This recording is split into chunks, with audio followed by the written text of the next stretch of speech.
മുൻ പട്ടാള മേധാവിയുടെ പുസ്തകത്തിലെ ഒരൊറ്റ പരാമർശം നമ്മുടെ രാജ്യത്ത് വലിയ രാഷ്ട്രീയ ചർച്ചകൾക്ക് കേന്ദ്രമായിട്ടുണ്ട്. കുറച്ച് ദിവസങ്ങളായിട്ട് സംഘർഷാത്മകവും അത്യധികം അപകടകരവുമായ ഒരു യുദ്ധസമാന സാഹചര്യത്തിൽ എന്തു ചെയ്യണം എന്ന് ചോദിച്ച പട്ടാള മേധാവിയോട് നിങ്ങൾക്ക് തോന്നുന്നത് ചെയ്യൂ എന്ന് ഭരണാധികാരി കൈയൊഴിഞ്ഞു. ഇതാണ് പുസ്തകത്തിലെ വിവാദമായിട്ടുള്ള ഭാഗം. ഇത് പ്രതിപക്ഷ നേതാവ് പാർലമെൻറ്റിൽ വായിച്ചു, ഭരണപക്ഷം പ്രകോപിതരായി. ഇത്രയും നമ്മൾ നേരത്തെ അറിഞ്ഞതാണ്. ഇപ്പോഴത്തെ പ്രശ്നം അങ്ങനെ ഒരു പുസ്തകമേ ഇറങ്ങിയിട്ടില്ല എന്ന് പ്രസാധകർ തന്നെ വന്ന് പറഞ്ഞതാണ്. അക്കാര്യം എഴുത്തുകാരൻ തന്നെയും ശരിവെക്കുകയും ചെയ്തു. പിന്നെ എങ്ങനെ ഈ പുസ്തകം 4 സ്റ്റാർസ് ഓഫ് ഡെസ്റ്റിനിയുടെ ഒരു കോപ്പി രാഹുൽ ഗാന്ധിയുടെ കയ്യിൽ വന്നു? അദ്ദേഹത്തിന് എങ്ങനെ അത് പാർലമെൻറ്റ് വളപ്പിൽ തന്നെ പരസ്യമായി പ്രദർശിപ്പിക്കാനായി? അദ്ദേഹം അങ്ങനെ പ്രദർശിപ്പിച്ചതാണോ വലിയ പ്രശ്നം, അതോ ആ പുസ്തകത്തിനകത്തുണ്ട് എന്ന് പറയുന്ന നേരത്തെ നമ്മൾ പറഞ്ഞ നരവാനയുടെ ഈ പരാമർശങ്ങളാണോ? ഇക്കാര്യങ്ങളാണ് ഇന്ന് ഫയറിൽ വിശകലനം ചെയ്യപ്പെടുന്നത്. സ്വാഗതം.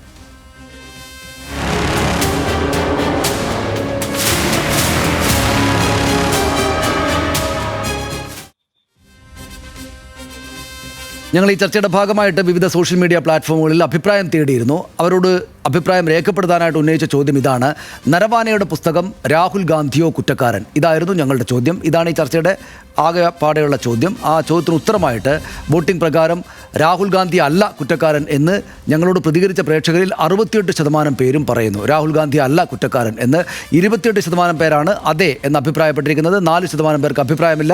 ഇത് കേരളത്തിലെ അഭിപ്രായമാണ്. ഇത് തന്നെയാണെന്നില്ല ഒരുപക്ഷെ മറ്റ് സംസ്ഥാനങ്ങളിലെ, മറ്റിതര സംസ്ഥാനങ്ങളിലെ അഭിപ്രായം നാട്ടുകാരുടേത് എന്ന് നമ്മൾ ഈ ഘട്ടത്തിൽ തന്നെ മനസ്സിൽ വെക്കണം. നമുക്ക് ചർച്ചയിലേക്ക് കടക്കാം. Doctor V Sivadasan MP, CPM നേതാവ്, സോയ ജോസഫ് കോൺഗ്രസ് നേതാവ്, അഡ്വക്കേറ്റ് ശങ്കുട്ടി ദാസ് BJP നേതാവ്, ഇവർ 3 പേരാണ് ഈ ചർച്ചയിൽ പങ്കെടുക്കുന്നത്. ആദ്യം നമുക്ക് കോൺഗ്രസ് നേതാവിൽ നിന്ന് തന്നെ വിശദീകരണം തുടങ്ങാം. ശ്രീമതി സോയ ജോസഫ്, ഇതിപ്പം പബ്ലിഷർ പറഞ്ഞു ഞങ്ങൾ ഇറക്കിയിട്ടില്ല പുസ്തകം എന്ന്. ഇതുവരെ ഔദ്യോഗികമായിട്ട് പബ്ലിഷ് ചെയ്യപ്പെട്ടിട്ടില്ല.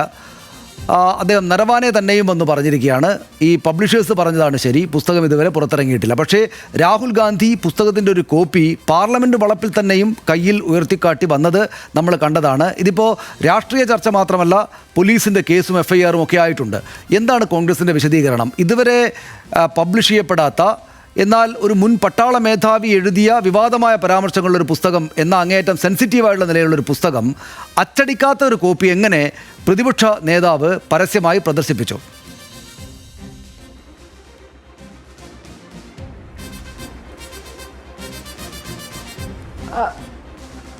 ഹലോ, കേൾക്കാമല്ലോ? എനിക്ക് ചെറിയ ചോദ്യത്തിന്റെ ചില ഭാഗങ്ങൾ എനിക്ക് വിട്ടുപോയിരുന്നു. ചോദ്യത്തിൻ്റെ എങ്കിലും താങ്കൾ പറഞ്ഞ കാര്യങ്ങൾ വെച്ച് ഇതുമായി ബന്ധപ്പെട്ട് പ്രതികരിക്കുമ്പോൾ തീർച്ചയായും ഇന്ന് പുതിയ ഒരു വിവാദത്തിലേക്ക് കൂടി കാര്യങ്ങൾ കടക്കുകയാണ്. നമുക്കൊക്കെ അറിയാവുന്നതുപോലെ അദ്ദേഹം തന്നെ ഈ പറയുന്ന MM നരവനെ എന്ന് പറയുന്ന ഇതിൻ്റെ ഓദർ തന്നെ കഴിഞ്ഞ ദിവസം അദ്ദേഹം ട്വീറ്റ് ചെയ്തിരുന്നു. പുസ്തകം വാങ്ങാം എന്ന് പറയുന്നത് അദ്ദേഹം ട്വീറ്റ് ചെയ്തിരുന്നിട്ടുള്ള ഒരു കാര്യമാണ്. അത് പൊതുജന മധ്യത്തിൽ നിൽക്കുന്ന ഒരു കാര്യമായിട്ടാണ് നമ്മൾ മനസ്സിലാക്കേണ്ടത്. ഇന്ന് ഏറ്റവും മുതിർന്ന കോൺഗ്രസിൻ്റെ സംഘടനാ ചുമതലയുള്ള ജനറൽ സെക്രട്ടറി അദ്ദേഹം തന്നെ പറയുകയുണ്ടായി, ഇത് ആമസോണിൽ നിന്നാണ് ഞങ്ങൾക്ക് വാങ്ങാൻ കഴിഞ്ഞത് എന്ന് അദ്ദേഹം വരെ പറയുകയുണ്ടായി. അപ്പോൾ ഇത്തരത്തിൽ ഇത് യഥാർത്ഥത്തിൽ ഒരു പുസ്തകം പ്രതിരോധ മന്ത്രാലയത്തിൻ്റെ കയ്യിലിരിക്കുന്ന, അല്ലെങ്കിൽ അവരുടെ അനുമതി വാങ്ങേണ്ട ഒരു പുസ്തകമാണ് എന്ന് ഇത്രനാൾ പറഞ്ഞു വെച്ചു. ഈ പുസ്തകത്തെപ്പറ്റി സംസാരിക്കുമ്പോൾ തന്നെ വലിയ രീതിയിൽ ഈ നാട്ടിലെ സംവിധാനങ്ങൾക്ക്, ഈ നാടിൻ്റെ ഭരണകൂടത്തിൻ്റെ സംവിധാനങ്ങൾക്ക് ഹാലിളകുന്ന കാഴ്ച നമ്മൾ കുറേ ദിവസങ്ങളായി കണ്ടു. ഇതുണ്ട് എന്നോ ഇല്ല എന്നോ അല്ല പറയുന്നത്, ഇത് അതിനപ്പുറത്തേക്ക് ഇത്തരം വിവാദങ്ങളെ ഏറ്റവും മോശപ്പെട്ട തരത്തിലേക്ക് നിങ്ങൾക്ക് എന്താണ് പറയാനുള്ളത് എന്ന് തുറന്നു പറയാൻ കെൽപ്പില്ലാത്ത, കഴിവില്ലാത്ത ഒരു രാജ്യത്തിൻ്റെ ഭരണകൂടം ഇവിടെ നിൽക്കുകയാണ്. വളരെ കൃത്യമായി തന്നെ ഇത് പരാമർശിക്കപ്പെട്ട, മുൻപ് കാരവാൻ ഉൾപ്പെടെയുള്ള അന്തർദേശീയ തലത്തിൽ ശ്രദ്ധിക്കപ്പെടുന്ന മാധ്യമ സ്ഥാപനങ്ങളിൽ പ്രസിദ്ധീകരിക്കപ്പെട്ടിട്ടുള്ള അതിൻ്റെ ഭാഗങ്ങൾ നമ്മൾ മുൻപ് കണ്ടിട്ടുള്ളതും വായിച്ചിട്ടുള്ളതുമാണ്. ഇത്തരത്തിലൊക്കെ നമ്മുടെ പൊതുമധ്യത്തിൽ ഇതുമായി ബന്ധപ്പെട്ട് ഒരുപാട് കാര്യങ്ങൾ നിലനിൽക്കുമ്പോൾ പിന്നെ എന്തിനാണ് ഇത്തരത്തിൽ ഒരു പബ്ലിഷേഴ്സിനെ വിലക്കെടുത്ത് ഒരു എഴുത്തുകാരനെ, അല്ലെങ്കിൽ എഴുത്തുകാരൻ എന്നുള്ളതിനപ്പുറത്തേക്ക് അദ്ദേഹം ഒരു വലിയ ഉദ്യോഗസ്ഥ തലത്തിൽ, ഈ രാജ്യത്തിൻ്റെ തന്നെ വലിയ ഉദ്യോഗസ്ഥ തലത്തിൽ പ്രവർത്തിച്ചിട്ടുള്ള ഒരു ഉദ്യോഗസ്ഥനെ പോലും വിലക്കെടുത്തുകൊണ്ട് എന്ത് മറയ്ക്കാനാണ് ഈ രാജ്യത്തിൻ്റെ ഭരണകൂടം ശ്രമിക്കുന്നത് എന്ന് നമുക്ക് മനസ്സിലാകുന്നില്ല. ഏറ്റവും വലിയ പ്രതിരോധത്തിൽ ഒരു രാജ്യത്തിൻ്റെ ഭരണകൂടം നിൽക്കുന്ന ഒരു കാഴ്ചയാണ് നമ്മൾ നിൽക്കുന്നത്. അതിനാരെയും വിലക്കെടുക്കാം, എന്തും പറഞ്ഞു വെക്കാം എന്ന് പറയുന്ന ഒരു രാഷ്ട്രീയ കാലാവസ്ഥയിലേക്ക് കാര്യങ്ങൾ മാറുകയാണ്. ഇതൊക്കെ നമുക്ക് മുൻപിൽ നിൽക്കുന്ന ഒരുപാട് യാഥാർത്ഥ്യങ്ങളെ കഴിഞ്ഞ 10 വർഷമായി ഈ രാജ്യത്തിൻ്റെ, അല്ലെങ്കിൽ 10-ൽ കൂടുതൽ വർഷമായി ഈ രാജ്യത്തിൻ്റെ വിദേശ നയം ഉൾപ്പെടെയുള്ള കാര്യങ്ങളിൽ നമുക്ക് വന്നിട്ടുള്ള പാളിച്ചകൾ, ഇത്തരത്തിലുള്ള സ്ട്രാറ്റജിക് ആയിട്ടുള്ള ഡിപ്ലോമാറ്റിക് ആയിട്ടുള്ള പല കാര്യങ്ങളിലും ഇന്ത്യക്ക് പറ്റിയിട്ടുള്ള വലിയ വീഴ്ചകൾ, ഇന്റലിജൻസ് ഫെയിലിയർ ഉൾപ്പെടെയുള്ള കാര്യങ്ങൾ, ഇതൊക്കെ നമ്മുടെ മുൻപിൽ നിൽക്കുമ്പോൾ ഇതിനെയൊക്കെ പൊതിഞ്ഞു പിടിച്ച് നിങ്ങൾ എന്തെങ്കിലും രാജ്യത്തിനെതിരെ സംസാരിച്ചാൽ, നിങ്ങൾ ഈ പറയുന്ന വീഴ്ചകൾക്കെതിരെ സംസാരിച്ചാൽ, ഭരണകൂടത്തിനെതിരെ സംസാരിച്ചാൽ, പ്രധാനമന്ത്രിക്കെതിരെ സംസാരിച്ചാൽ നിങ്ങൾ രാജ്യദ്രോഹ കുറ്റം ചെയ്യുകയാണ് എന്ന് പറഞ്ഞു വെക്കുന്ന തരത്തിലേക്ക് കാര്യങ്ങൾ മാറ്റിയെടുക്കുകയും രാജ്യത്തെ മുഴുവൻ പൗരന്മാരെയും അത്തരത്തിലാണ് ധരിപ്പിക്കുന്നത്. രാജ്യവും ഭരണകൂടവും പ്രധാനമന്ത്രിയും അവർ ചെയ്യുന്ന വീഴ്ചകൾ അത് തുറന്നു പറയാനും അത് മുന്നോട്ട് വെക്കാനും അധികാരമുള്ള പ്രതിപക്ഷം ഉൾപ്പെടെ ഈ രാജ്യത്തെ പൗരന്മാർ ഉൾപ്പെടെയുള്ള ആളുകളുടെ, ഏറ്റവും സാധാരണക്കാരായ മനുഷ്യർ ഉൾപ്പെടെയുള്ളവരുടെ അവകാശങ്ങൾ പോലും നിഷേധിച്ചുകൊണ്ടാണ് കാര്യങ്ങൾ മുന്നോട്ട് പോകുന്നത്. ഇതിനൊക്കെ തക്കതായ കാരണം ഇന്നത്തെ രാഷ്ട്രീയ സാമൂഹ്യ രംഗത്തുണ്ട് എന്നുള്ളതാണ് അതിൻ്റെ യാഥാർത്ഥ്യം. നമുക്കറിയാവുന്നതുപോലെ റഷ്യയുമായിട്ടുള്ള കരാർ ഉൾപ്പെടെ അമേരിക്കയുമായി ഒരു ട്രേഡ് ഡീൽ ഉണ്ടെന്ന് പറയപ്പെടുന്നു. ട്രംപാണ് പറയുന്നത്. ഇന്ത്യയുടെ വിദേശകാര്യവും ഞാൻ അതിലേക്ക് വരാം. അതായത് നമ്മുടെ വിഷയത്തിനകത്ത് നിന്ന് ഒരു 3 മിനിറ്റ് വീതം എല്ലാവരും സംസാരിച്ചതിന് ശേഷം ഞാൻ മറ്റു വിശദാംശങ്ങളിലേക്ക് പോകാം. മറ്റ് റഷ്യയുമായുള്ള ബന്ധവും മറ്റു കാര്യങ്ങളൊക്കെ ഉണ്ട്. പക്ഷേ നമ്മുടെ ഈ വിഷയത്തിൽ ഊന്നിയിട്ട് ഒരു 3 മിനിറ്റ് വീതം എല്ലാവരും സംസാരിച്ച ശേഷം ഞാൻ ഒന്നുകൂടെ താങ്കളിലേക്ക് വരാം. അഡ്വക്കേറ്റ് ശങ്കുട്ടി ദാസ്, ഇതിനകത്ത് ഈ പുസ്തകം ഔദ്യോഗികമായിട്ട് പബ്ലിഷ് ചെയ്തിട്ടുണ്ടോ ഇല്ലയോ എന്ന സാങ്കേതിക പ്രശ്നം ഇപ്പോൾ ഇന്ന് വലുതായിട്ട് വന്നിരിക്കുകയാണ്. അത് തന്നെയാണ് പ്രധാനപ്പെട്ട വിഷയം, നമ്മുടെ ചർച്ചയുടെ വിഷയം അത് തന്നെയാണ്. പക്ഷേ അതങ്ങോട്ട് മാറ്റിവെച്ചാൽ ഇതിനകത്ത് അദ്ദേഹം പറഞ്ഞിരിക്കുന്ന, നരവാനെ പറഞ്ഞിരിക്കുന്ന ഈ പരാമർശങ്ങൾ അതല്ലേ ഗൗരവതരമായിട്ട് ചർച്ച ചെയ്യപ്പെടേണ്ടത്? ഇതിപ്പോൾ പോലീസ് അന്വേഷിക്കുന്നുണ്ട്, ശരി തന്നെയാണ്. പക്ഷേ അത് ഈ രാഹുൽ ഗാന്ധി, രാജ്യത്തെ പ്രതിപക്ഷ നേതാവ്, ഇങ്ങനെയൊരു പബ്ലിഷ് ചെയ്യപ്പെടാത്തൊരു പുസ്തകം ഔദ്യോഗികമായിട്ട് ഉയർത്തിക്കാട്ടുകയും അതേ സംബന്ധിച്ച് സംസാരിക്കുകയും ചെയ്തു എന്ന വിഷയത്തെയാണോ BJP വലുതായി കാണുന്നത്? നോക്കൂ, അങ്ങനെ ഒരു താരതമ്യയുടെ ആവശ്യമുണ്ടെന്ന് ഞാൻ കരുതുന്നില്ല. രണ്ടും ഗൗരവമുള്ള വിഷയങ്ങൾ തന്നെയാണ്. അതിൽ ഒരു പ്രസിദ്ധീകരിക്കാത്ത പുസ്തകത്തിൽ അതിൻ്റെ പബ്ലിഷറും അതിൻ്റെ ഗ്രന്ഥകർത്താവും തന്നെ ഇതിനോടകം വിശദീകരിച്ച് കഴിഞ്ഞിട്ടുള്ള ഒരു കാര്യത്തിൽ രാജ്യത്തിൻ്റെ പ്രതിപക്ഷ നേതാവ് പാർലമെൻറ്റിൽ വന്ന് തെറ്റായിട്ടുള്ളൊരു വാദം ഉന്നയിക്കാൻ ശ്രമിച്ചു എന്നത് വളരെ ഗൗരവകരമായിട്ടുള്ളൊരു പ്രശ്നമല്ലേ? നോക്കൂ, നമ്മുടെ രാജ്യത്തിൻ്റെ മുൻ കരസേനാ മേധാവി ഉൾപ്പെടെയുള്ള ആളുകൾ ഒഫീഷ്യൽ സീക്രട്സ് ആക്ട് ഓഫ് 1923 പ്രകാരം ബൈൻഡിംഗ് ആയിട്ടുള്ള ആളുകളാണ്. ഒഫീഷ്യൽ സീക്രട്സ് ആക്ട് പ്രകാരം രാജ്യത്തിൻ്റെ ഇൻ്റലിജൻസിൻ്റെയോ സ്ട്രാറ്റജിക് മേഖലയിലോ ഡിഫൻസ് മേഖലയിലോ പ്രവർത്തിച്ചിരുന്ന ആളുകൾ അവരുടെ മെമ്മോയോസോ മറ്റു കാര്യങ്ങളോ പ്രസിദ്ധീകരിക്കുന്നുണ്ടെങ്കിൽ, സെൻസിറ്റീവ് ആയിട്ടുള്ള ഇൻഫർമേഷനുമായി ബന്ധപ്പെട്ട കാര്യങ്ങൾ പ്രസിദ്ധീകരിക്കുന്നുണ്ടെങ്കിൽ ഡിഫൻസ് മിനിസ്ട്രിയുടെ മുൻകൂർ ക്ലിയറൻസ് അല്ലെങ്കിൽ പ്രയർ പെർമിഷൻ മേടിച്ചിരിക്കണം എന്നൊരു പ്രൊവിഷൻ ഉണ്ട്. അങ്ങനെ ഒരു ഡിഫൻസ് മിനിസ്ട്രി ക്ലിയറൻസ് കൊടുത്തിട്ടില്ലാത്തൊരു പുസ്തകത്തിൽ അത് പുസ്തകമായിട്ട് പബ്ലിഷ് പോലും ചെയ്തിട്ടില്ല, ഡിജിറ്റൽ ഫോർമാറ്റിലോ പ്രിന്റ് ഫോർമാറ്റിലോ ഞങ്ങൾ ഇതുവരെ അത് പബ്ലിഷ് ചെയ്തിട്ടില്ല എന്ന് പബ്ലിഷർ ഒഫീഷ്യലി ക്ലാരിഫൈ ചെയ്തിട്ടുള്ള ഒരു കാര്യത്തിൽ അത് ഇതുവരെ പ്രസിദ്ധീകരിക്കപ്പെട്ടിട്ടില്ല എന്ന് ഗ്രന്ഥകർത്താവ് തന്നെ പറയുന്നൊരു വിഷയത്തിൽ ഇങ്ങനെയൊരു പുസ്തകം ഉണ്ടെന്ന് പറഞ്ഞ് അതിലെ ഒരു പർപ്പോർട്ടഡ് ആയിട്ടുള്ള വാചകം, ആ വാചകത്തിൻ്റെ തർജ്ജമ അങ്ങ് പറഞ്ഞത് ശരിയല്ല. നിങ്ങൾക്ക് തോന്നുന്നത് പോലെ ചെയ്യൂ എന്നല്ല അതിലെ വാചകം പറഞ്ഞിട്ടുള്ളത്. നിങ്ങൾക്ക് യുക്തമായത് ചെയ്യൂ, എന്താണോ ഉചിതം അതായത് ചെയ്യൂ എന്ന് പറഞ്ഞു എന്നുള്ളതാണ്. അങ്ങനെ പറഞ്ഞിട്ടുണ്ടോ എന്നുള്ളത് രണ്ടാമത്തെ പ്രശ്നമാണ്. ആദ്യം ഈ ഒതന്റിക് ആണോ ഈ പറയുന്ന പരാമർശം? പാർലമെന്റിൽ നടത്തുന്ന ഒരു പ്രസ്താവനയാണ്. പാർലമെന്റിന്റെ നിയമങ്ങളിലെ റൂൾ 349 പ്രകാരം അൺഒതന്റിക്കേറ്റഡ് ആയിട്ടുള്ള, പാർലമെന്റിന്റെ ടേബിളിൽ വെച്ചിട്ടില്ലാത്തതല്ലാത്ത, ചർച്ച ചെയ്യപ്പെടുന്ന വിഷയവുമായി നേരിട്ട് ബന്ധപ്പെട്ടതല്ലാത്ത കാര്യങ്ങൾ റേസ് ചെയ്യുന്നത് ചട്ടവിരുദ്ധമാണ്. അങ്ങനെ ചട്ടവിരുദ്ധമായിട്ടുള്ളൊരു കാര്യം ഊഴം തെറ്റിച്ചിട്ടാണ് പറയുന്നത്. നമുക്കറിയാം ബജറ്റ് സെഷന്റെ ഫോർമാറ്റ് എന്താ നമുക്കറിയാം.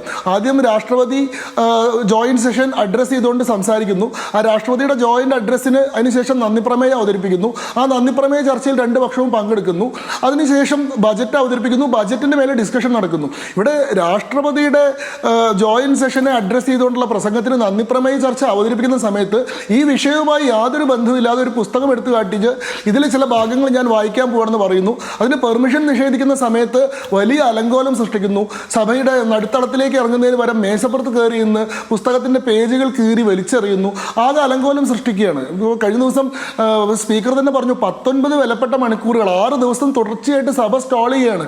3300 കോടി രൂപയാണ് 2014 മുതൽ 2026 വരെ ഇത്തരത്തിൽ സഭ പ്രവർത്തനം നടത്താതിരുന്നത് കൊണ്ട് രാജ്യത്തിന് നഷ്ടമായത്. അപ്പൊ അങ്ങനെ ഒരു ഊഴം തെറ്റിച്ചിട്ട് ഒരു ഇത് നടത്തുകയാണ്. ഇദ്ദേഹത്തിനൊരു ചോദ്യം ചോദിക്കണമെങ്കിൽ സഭാ നിയമപ്രകാരം മതിയായിട്ടുള്ള ഓപ്പർച്യൂണിറ്റികളുണ്ട്. ഒരു 0 ഓവർ അവറിൽ ചോദ്യം റൈസ് ചെയ്യാം, അല്ലെങ്കിൽ അടിയന്തര പ്രമേയമായിട്ടൊരു ചോദ്യം റൈസ് ചെയ്യാം, അല്ലെങ്കിൽ ക്വസ്റ്റ്യൻ അവർ എന്ന് പറയുന്ന അവർ തന്നെയുണ്ട്, ചോദ്യങ്ങൾ ചോദിക്കാൻ വേണ്ടി അവർ തന്നെയുണ്ട്. ഈ സംഗതികളൊന്നുമല്ല ഉപയോഗിക്കുന്നത്. നന്ദി പ്രമേയ ചർച്ചയ്ക്കിടയിൽ ഈ വിഷയം കൊണ്ടുവരുന്നു. എന്നിട്ട് ഇപ്പോഴത്തെ കോൺഗ്രസിന്റെ ആവശ്യം എന്താണ്? ബജറ്റ് സെഷനിൽ ചർച്ച നടത്തുന്നതിന് മുൻപേ ഊഴം തെറ്റിച്ച് രാഹുൽ ഗാന്ധിക്ക് അദ്ദേഹത്തിന് പറയാനുള്ള കാര്യങ്ങൾ പറയാൻ വേണ്ടിയിട്ടൊരു അവസരം കൊടുക്കണം എന്നാണ്. അദ്ദേഹത്തിന് ആദ്യം 1 മണിക്കൂർ പ്രസംഗിക്കാനുള്ള അവസരം കൊടുക്കണം. അത് കൊടുക്കാതിരിക്കുന്നത് ജനാധിപത്യ നിഷേധമാണെന്ന് പറഞ്ഞിട്ടാണ് 6 ദിവസമായിട്ട് തുടർച്ചയായിട്ട് ഇത് ചെയ്തുകൊണ്ടിരിക്കുന്നത്. ഇവിടുത്തെ ഏറ്റവും ഗുരുതരമായിട്ടുള്ള പ്രശ്നം എന്താണ്? ഈ പ്രതിപക്ഷ നേതാവ് നാണം കെട്ട് രാജ്യത്തിന് മുമ്പിൽ ലജ്ജിതരായി നിൽക്കുകയാണ്. അദ്ദേഹം കഴിഞ്ഞ ദിവസം പറഞ്ഞു, ഇത് നരവാനെ തന്നെ ഇത് പ്രീ ഓർഡർ ചെയ്യാൻ വേണ്ടിയിട്ട് ട്വീറ്റ് ചെയ്തിട്ടുണ്ട് എന്ന് പറഞ്ഞു. പ്രീ ഓർഡർ ചെയ്യുന്നതും പുസ്തകം പബ്ലിഷ് ചെയ്യുന്നതും രണ്ടാണ്. ഇന്നിപ്പോൾ പെൻഗ്വിൻ ഹൗസ് രണ്ടാമതൊരു ക്ലാരിഫിക്കേഷൻ പുറത്തിറക്കിയിട്ടുണ്ട്, നിങ്ങൾ കണ്ടിട്ടുണ്ടാവും. അതിൽ 4 വാചകങ്ങൾ എടുത്തിട്ട് അവർ അതിൻ്റെ അർത്ഥം വിശദീകരിക്കുകയാണ്. Launching of a book, pre ordering a book, അതേപോലെ തന്നെ എന്താണ് announcing a book, publishing a book. ഇത് 4 കാര്യങ്ങളാണ്. ഇത്തരം കാര്യങ്ങളിൽ ഒരു വ്യക്തത ഉണ്ടാവട്ടെ എന്ന് ഞങ്ങൾ ആഗ്രഹിക്കുകയാണ്. അതായത് ഒരു പുസ്തകം പ്രസിദ്ധീകരിക്കുന്നതിന് മുൻപേ തന്നെ പ്രീ ഓർഡർ ചെയ്യാൻ വേണ്ടിയിട്ട് ആളുകൾക്ക് കോപ്പികൾ സെക്യൂർ ചെയ്യാൻ വേണ്ടിയിട്ട് ഒരു ഓപ്ഷൻ കൊടുക്കാൻ. എന്നാൽ ഇവിടെ ഈ പുസ്തകം പബ്ലിഷ് ചെയ്തിട്ടില്ല, ഇതിന് ഡിഫൻസ് മിനിസ്റ്ററുടെ ക്ലിയറൻസ് കിട്ടിയിട്ടില്ല, ഇതിലുള്ള ഒരു പരാമർശവും ഒതന്റിക്കേറ്റഡ് അല്ല. രാഹുൽ ഗാന്ധിക്ക് എവിടെ നിന്നാണ് ഈ കോപ്പി കിട്ടിയെന്ന് ചോദിക്കുമ്പോൾ രാഹുൽ ഗാന്ധി പറയുന്നത് ഇന്ത്യയുടെ പുറത്തുള്ള മറ്റ് രാജ്യങ്ങളിൽ ഇത് പബ്ലിഷ് ചെയ്ത് കഴിഞ്ഞിട്ടുണ്ട്, ഈ ബുക്ക് അബ്രോഡ് അവൈലബിൾ ആണെന്ന്. അത് നുണയാണെന്ന് തെളിഞ്ഞു കഴിഞ്ഞിട്ടുള്ള കാര്യമാണ്.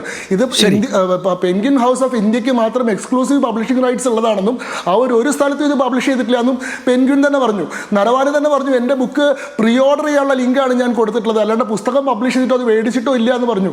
ഇങ്ങനെ അദ്ദേഹം പറഞ്ഞ കാര്യം വ്യാജമാണെന്ന് തെളിയിക്കപ്പെട്ടതിന് ശേഷവും ഇതുമായി ബന്ധപ്പെട്ട് ഒരു ചോദ്യങ്ങൾക്ക് കൃത്യമായിട്ട് ഉത്തരം അവർക്ക് പറയാൻ പറ്റുന്നില്ല. ഡോക്ടർ ശിവദാസനിലേക്ക് കൂടെ പോയതിനു ശേഷം ഞാൻ താങ്കളിലേക്ക് വരാം. ഡോക്ടർ വി ശിവദാസ്, ഞാൻ തിരിച്ചു വരാം ശങ്കു താങ്കളിലേക്ക്. ഡോക്ടർ ശിവദാസൻ, ഇതിനകത്ത് ഡോക്ടർ ശിവദാസൻ അദ്ദേഹം അഡ്വക്കേറ്റ് ശങ്കു ടി ദാസ് ഇപ്പോൾ പറഞ്ഞിരിക്കുന്നതിൽ അവസാന ഭാഗത്തുള്ള കാര്യങ്ങളെല്ലാം ഏതാണ്ട് വ്യക്തമായിട്ടുള്ളതാണ്. അതായത് ഈ പറയുന്ന പബ്ലിഷ് ചെയ്യപ്പെട്ട പുസ്തകമല്ല അദ്ദേഹം ഉയർത്തിക്കാട്ടിയത് എന്ന കാര്യത്തിൽ ഇപ്പോൾ സംശയമില്ലാത്ത വിധം നമ്മുടെ മുന്നിലേക്ക് സാഹചര്യങ്ങൾ എത്തിയിട്ടുണ്ട്. അദ്ദേഹം എഴുത്തുകാരനായിട്ടുള്ള നരവാനെ തന്നെയും വന്നിട്ട് ഈ പബ്ലിഷേഴ്സ് പറഞ്ഞതാണ് അതിൻ്റെ വസ്തുത, പുസ്തകം പബ്ലിഷ് ചെയ്തിട്ടില്ല എന്ന് അവർ പറഞ്ഞാണ് വസ്തുത എന്ന് വിശദീകരിക്കുകയും ചെയ്തിട്ടുണ്ട്. അപ്പോൾ സ്വാഭാവികമായിട്ടും അതിരുവിട്ടതാണ് രാഹുൽ ഗാന്ധിയുടെ ഇക്കാര്യത്തിലെ ഇടപെടലുകൾ എന്ന BJPയുടെയും ഭരണപക്ഷത്തിൻ്റെയും ആക്ഷേപവും വിമർശവും ശരിയായതായിട്ട് വരില്ലേ ഡോക്ടർ ശിവദാസൻ? അല്ല, ഇതിലെന്താണെന്ന് വെച്ചാൽ പാർലമെൻറ്റ് ജനാധിപത്യ സംവിധാനത്തിൻ്റെ ഭാഗമാണ്. ജനാധിപത്യ സംവിധാനത്തിൽ ഉണ്ടാവേണ്ടുന്ന മാന്യതയും മര്യാദയുമുണ്ട്. അത് പ്രതിപക്ഷ നേതാവ് ഒരു വിഷയം ഉന്നയിക്കാനുള്ള അവസരം ചോദിച്ചു കഴിഞ്ഞാൽ അത് നൽകുക എന്നുള്ളതാണ്. അത് രാജ്യസഭയിലായാലും ലോകസഭയിലായാലും സഭാ നടപടികളുടെ ഭാഗമായുള്ള ചില മര്യാദകളും കീഴ്വഴക്കങ്ങളുമാണ്.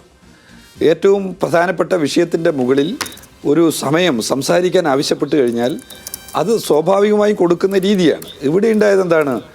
പാർലമെൻറ്റിനകത്ത് ലോകസഭയിലെ അംഗങ്ങളെ അവർ ലോകസഭയിൽ നടത്തിയിട്ടുള്ള പരാമർശത്തിൻ്റെയും പ്രതിഷേധത്തിൻ്റെയും ഭാഗമായിട്ട് സസ്പെൻഡ് ചെയ്യുന്നു. ആ സസ്പെൻഷനെതിരായിട്ട് സ്വാഭാവികമായിട്ട് പാർലമെൻറ്റിനകത്ത് സ്വാഭാവിക ഒരു അന്തരീക്ഷം ഉണ്ടാവും. അങ്ങനെ അന്തരീക്ഷം ഉണ്ടായിക്കഴിഞ്ഞാൽ പാർലമെൻറ്റിൽ പ്രതിപക്ഷ നേതാവ് സംസാരിക്കണമെന്ന് ആവശ്യപ്പെട്ടാൽ അദ്ദേഹത്തിന് സംസാരിക്കാനുള്ള അവസരം കൊടുക്കുക എന്നുള്ളതാണ് മര്യാദ. രണ്ടാമത്തെ എന്താണ്? പാർലമെൻറ്റ് എന്ന് പറയുന്നത് ചർച്ചയുടെയും സംവാദത്തിൻ്റെയും എല്ലാം കേന്ദ്രമാണ്. അത് സസ്പെൻഡ് ചെയ്യാനും പുറത്താക്കാനും അംഗങ്ങളുടെ അവകാശം നിഷേധിക്കാനുമുള്ള ഒരു സ്ഥലമായി ചുരുക്കിക്കെട്ടാനാണ് BJP ശ്രമിച്ചുകൊണ്ടിരിക്കുന്നത്. അതുണ്ടാകാൻ പാടില്ല. അതിന് പകരമായി ജനാധിപത്യമായ സംവാദത്തിന് ഇടം കൊടുക്കുക. ഇപ്പോൾ ചോദ്യങ്ങളെ സംബന്ധിച്ച് ബഹുമാനപ്പെട്ട സുഹൃത്ത് പറയുണ്ടായി, BJPയുടെ പ്രതിനിധി പറഞ്ഞു ചോദ്യങ്ങൾ ചോദിക്കാൻ അവസരമുണ്ടല്ലോ. എന്താ ചോദ്യങ്ങൾ ചോദിച്ചാൽ ഇപ്പോൾ പാർലമെൻറ്റിൻ്റെ അവസ്ഥ? ചോദ്യങ്ങൾക്ക് ശരിയായ ഉത്തരം നൽകുന്നുണ്ടോ? 2022 ഞാൻ ഇന്ത്യയിലെ കരസേനയിൽ ഉണ്ടായിട്ടുള്ള ഒഴിവിനെക്കുറിച്ചൊരു ചോദ്യം ചോദിച്ചു. വ്യോമസേനയിലെയും നാവികസേനയിൽ ഒഴിവ് ചോദിച്ചു. അന്ന് എനിക്ക് ഉത്തരം കിട്ടി. 1,30,000 ചില്ലാനം ഒഴിവുണ്ടെന്നുള്ള ഉത്തരം തരികയുണ്ടായി. തൊട്ടടുത്ത വർഷം ഞാൻ വീണ്ടും ഈ ചോദ്യം ആവർത്തിച്ചു. ആ വർഷവും ചോദ്യത്തിന് ഉത്തരം തന്നു. തൊട്ടടുത്ത വർഷം നൽകുന്ന ഉത്തരം എന്താണെന്ന് വെച്ചാൽ രാജ്യസുരക്ഷയെ മാനിച്ചുകൊണ്ട് ഈ ചോദ്യത്തിന് ഉത്തരം നൽകാൻ പറ്റുന്നില്ല എന്നാണ്. കരസേനയിൽ എത്രയാണ് ഒഴിവ് എന്ന് പറഞ്ഞു കഴിഞ്ഞാൽ അത് രാജ്യസുരക്ഷയെ മാനിക്കുന്നതാവും എന്നുള്ളതുകൊണ്ട് ഒഴിവ് വെളിപ്പെടുത്തുന്നില്ല എന്നാണ് പറഞ്ഞിരിക്കുന്നത്. അത് കരസേനയുടെ മാത്രമല്ല, ഈ രാജ്യത്തിലെ തൊഴിലില്ലാത്ത ആളുകളുടെ പ്രയാസകരമായിട്ടുള്ള സിറ്റുവേഷൻ്റെ മുകളിൽ അത് അവരെ സഹായിക്കുന്നതിന് വേണ്ടി ഒഴിവുകൾ എത്ര എന്നുള്ള ചോദ്യം ചോദിച്ചാൽ രാജ്യസുരക്ഷയെ മാനിച്ചുകൊണ്ട് ഉത്തരം നൽകില്ല എന്ന് പറയുന്ന ഒരു ഭരണ സംവിധാനമാണ് ഇപ്പോൾ രാജ്യത്ത് നിലനിൽക്കുന്നത്.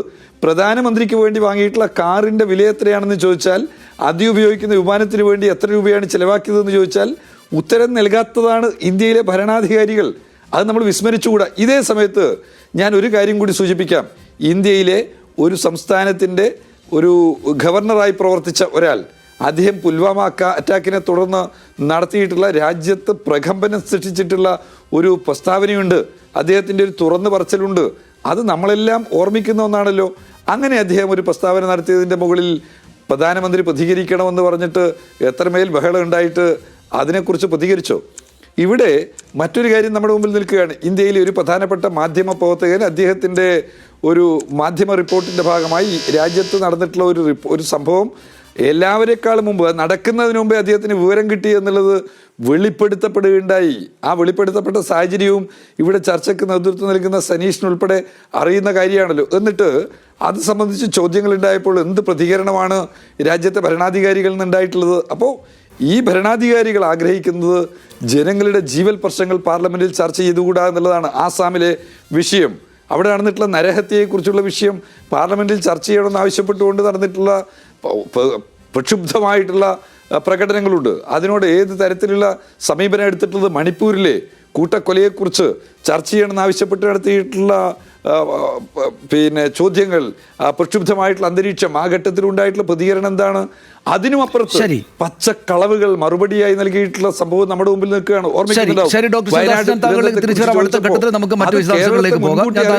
പറഞ്ഞിട്ടുള്ള ആഭ്യന്തരമന്ത്രി നമ്മുടെ മുമ്പിൽ ഉണ്ടാവുകയാണ്. ഞാൻ താങ്കളിലേക്ക് വരാം, കൂടുതൽ വിശദമായിട്ടുള്ള കാര്യങ്ങളിലേക്ക് പോകട്ടെ. സോയ ജോസഫ്, ഇവിടെ അദ്ദേഹത്തിന് വിശാലമായിട്ടൊരു പോയിന്റ് ഉണ്ട്. അതായത് പ്രതിപക്ഷം ചോദ്യങ്ങൾ ഉന്നയിക്കുമ്പോൾ പ്രതിപക്ഷത്തിന് ജനാധിപത്യ സംവിധാനത്തിനകത്ത് പാർലമെൻറ്റിനകത്തിൽ സംസാരിക്കാനുള്ള അവസരം നൽകുന്നില്ല എന്ന വളരെ പ്രധാനപ്പെട്ട ഒരു പോയിൻ്റാണ് CPM-ന് വേണ്ടിയിട്ട് ശിവദാസൻ മുന്നോട്ട് വെക്കുന്നത്.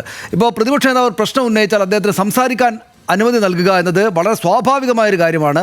അതവിടെ ഉണ്ടായില്ല എന്നതാണ് ഡോക്ടർ ശിവദാസൻ ചൂണ്ടിക്കാണിക്കുന്നത്. പക്ഷേ ഇതിനകത്തൊരു പ്രശ്നം അഡ്വക്കേറ്റ് ശങ്കുട്ടി ദാസ് ചൂണ്ടിക്കാണിക്കുന്ന ഭരണപക്ഷത്തിൻ്റെ നിലപാട് കൂടെ ചേർത്ത് വെച്ച് നോക്കുമ്പോൾ ഉള്ളത്, എന്ത് ആവശ്യമാണ് ഉന്നയിക്കാൻ വന്നത്? അതായത് പ്രതിപക്ഷ നേതാവ്, ആ പദവിയിലിരിക്കുന്ന രാഹുൽ ഗാന്ധി ഒരു പ്രധാനപ്പെട്ട പ്രശ്നം ഉന്നയിക്കാൻ വേണ്ടി വരുമ്പോൾ സംസാരിക്കാൻ അനുമതി കൊടുക്കുന്നില്ല എന്നത് വരുന്നത് ഈ വിഷയത്തിൽ എവിടെയാണ്?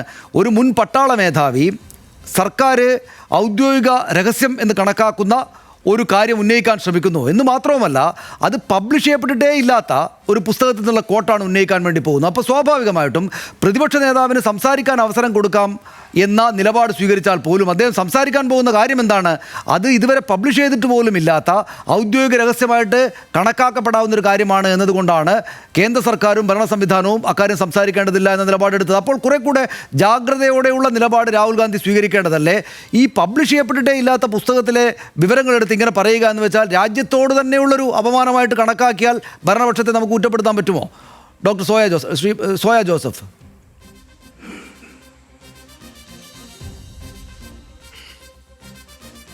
നിങ്ങൾ പ്രധാനമന്ത്രി ഉൾപ്പെടെയുള്ള ഈ രാജ്യത്തെ പല BJP-യുടെ നേതാക്കന്മാരുടെയും പത്രപ്രസ്താവനകൾ ഉൾപ്പെടെ എടുത്തു നോക്കിക്കഴിഞ്ഞാൽ അതിലേറ്റവും പ്രാധാന്യം അർഹിച്ച് അവർ പറയുന്ന പ്രധാനപ്പെട്ട കാര്യങ്ങൾ രാജ്യസുരക്ഷയുമായി ബന്ധപ്പെട്ട കാര്യങ്ങളാണ്. നിരന്തരം അതിങ്ങനെ ആവർത്തിച്ച് പറഞ്ഞു വെക്കുന്നൊരു രീതി പലപ്പോഴായിട്ട് നമുക്ക് കാണാൻ കഴിയുന്നുണ്ട്. അപ്പോൾ ഇത്ര രാജ്യസുരക്ഷയെ പറ്റി കരുതലുള്ള, ഇത്രയേറെ രാജ്യത്തിൻ്റെ സുരക്ഷയ്ക്ക് വേണ്ടി അത്ര കരുതലോടുകൂടെ കാര്യങ്ങൾ ചെയ്യുന്ന ആളുകൾ എന്തിനെയാണ് ഭയക്കുന്നതെന്ന് നമ്മൾ ആദ്യം പറഞ്ഞു വെക്കേണ്ടത്.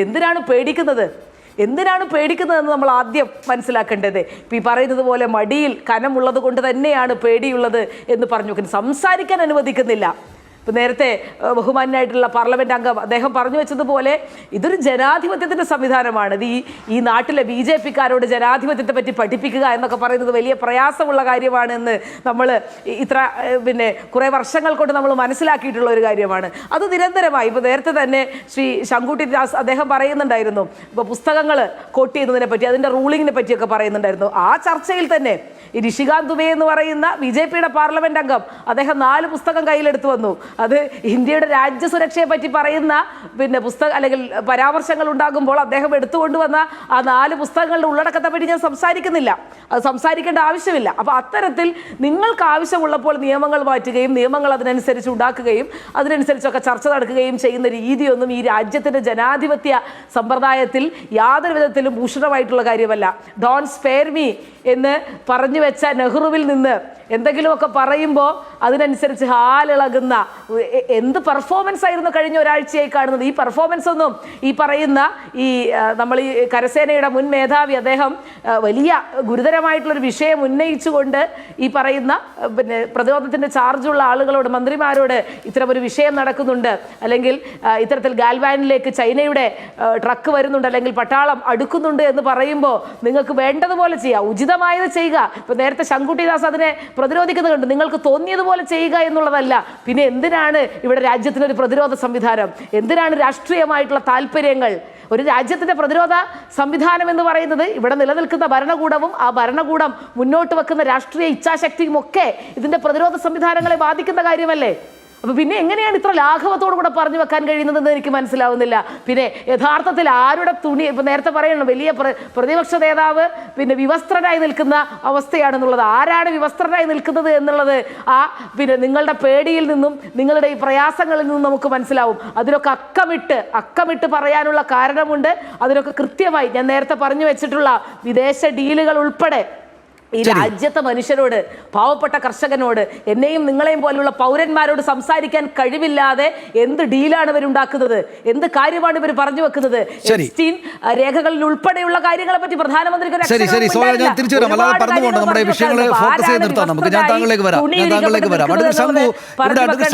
ഒരു കാര്യമുള്ളത്, ഈ പബ്ലിഷർ വന്നിട്ട് ഈ പുസ്തകം പബ്ലിഷ് ചെയ്യപ്പെട്ടിട്ടില്ല ഔദ്യോഗികമായിട്ട് എന്ന് പറയുകയും രണ്ടാമതൊരു ട്വീറ്റ് കൂടിയിട്ട് വിശദീകരിക്കുകയൊക്കെ ചെയ്തപ്പോൾ അതേക്കുറിച്ച് പ്രതികരിച്ച് പബ്ലിഷർ എന്താണോ പറഞ്ഞത് അതാണ് വസ്തുത എന്ന് പറയുന്ന എം നരവാനെ പക്ഷേ ഇതുവരെ നിഷേധിക്കാത്തൊരു കാര്യമുണ്ടല്ലോ അഡ്വക്കേറ്റ് ശങ്കു. അതിതാണ് ഇപ്പോൾ സോയ ജോസഫ് പറഞ്ഞു നിർത്തിയ ഈ ഗാൽവാൻ സംഭവവുമായി ബന്ധപ്പെട്ടുണ്ടായിരിക്കുന്ന ഈ സംഗതി. അതായത് നിങ്ങൾ ഉചിതമായത് ചെയ്തുകൊള്ളൂ എന്ന്. ശരി, അങ്ങനെയെങ്കിൽ അങ്ങനെ ഉചിതമായത് ചെയ്തുകൊള്ളൂ എന്ന് ഭരണാധികാരി ഈ പട്ടാള മേധാവിയോട് അതിനിർണായകവും സങ്കീർണവുമായ ഒരു സാഹചര്യത്തിൽ പറഞ്ഞു എന്ന അദ്ദേഹത്തിൻ്റെ പരാമർശത്തെ പാർലമെൻറ്റിൽ രാഹുൽ ഗാന്ധി ഉന്നയിച്ചതിനെ, രാജ്യത്താകെ തന്നെയും ചർച്ചയായതിനെ അദ്ദേഹം നിഷേധിച്ചിട്ടേയില്ല.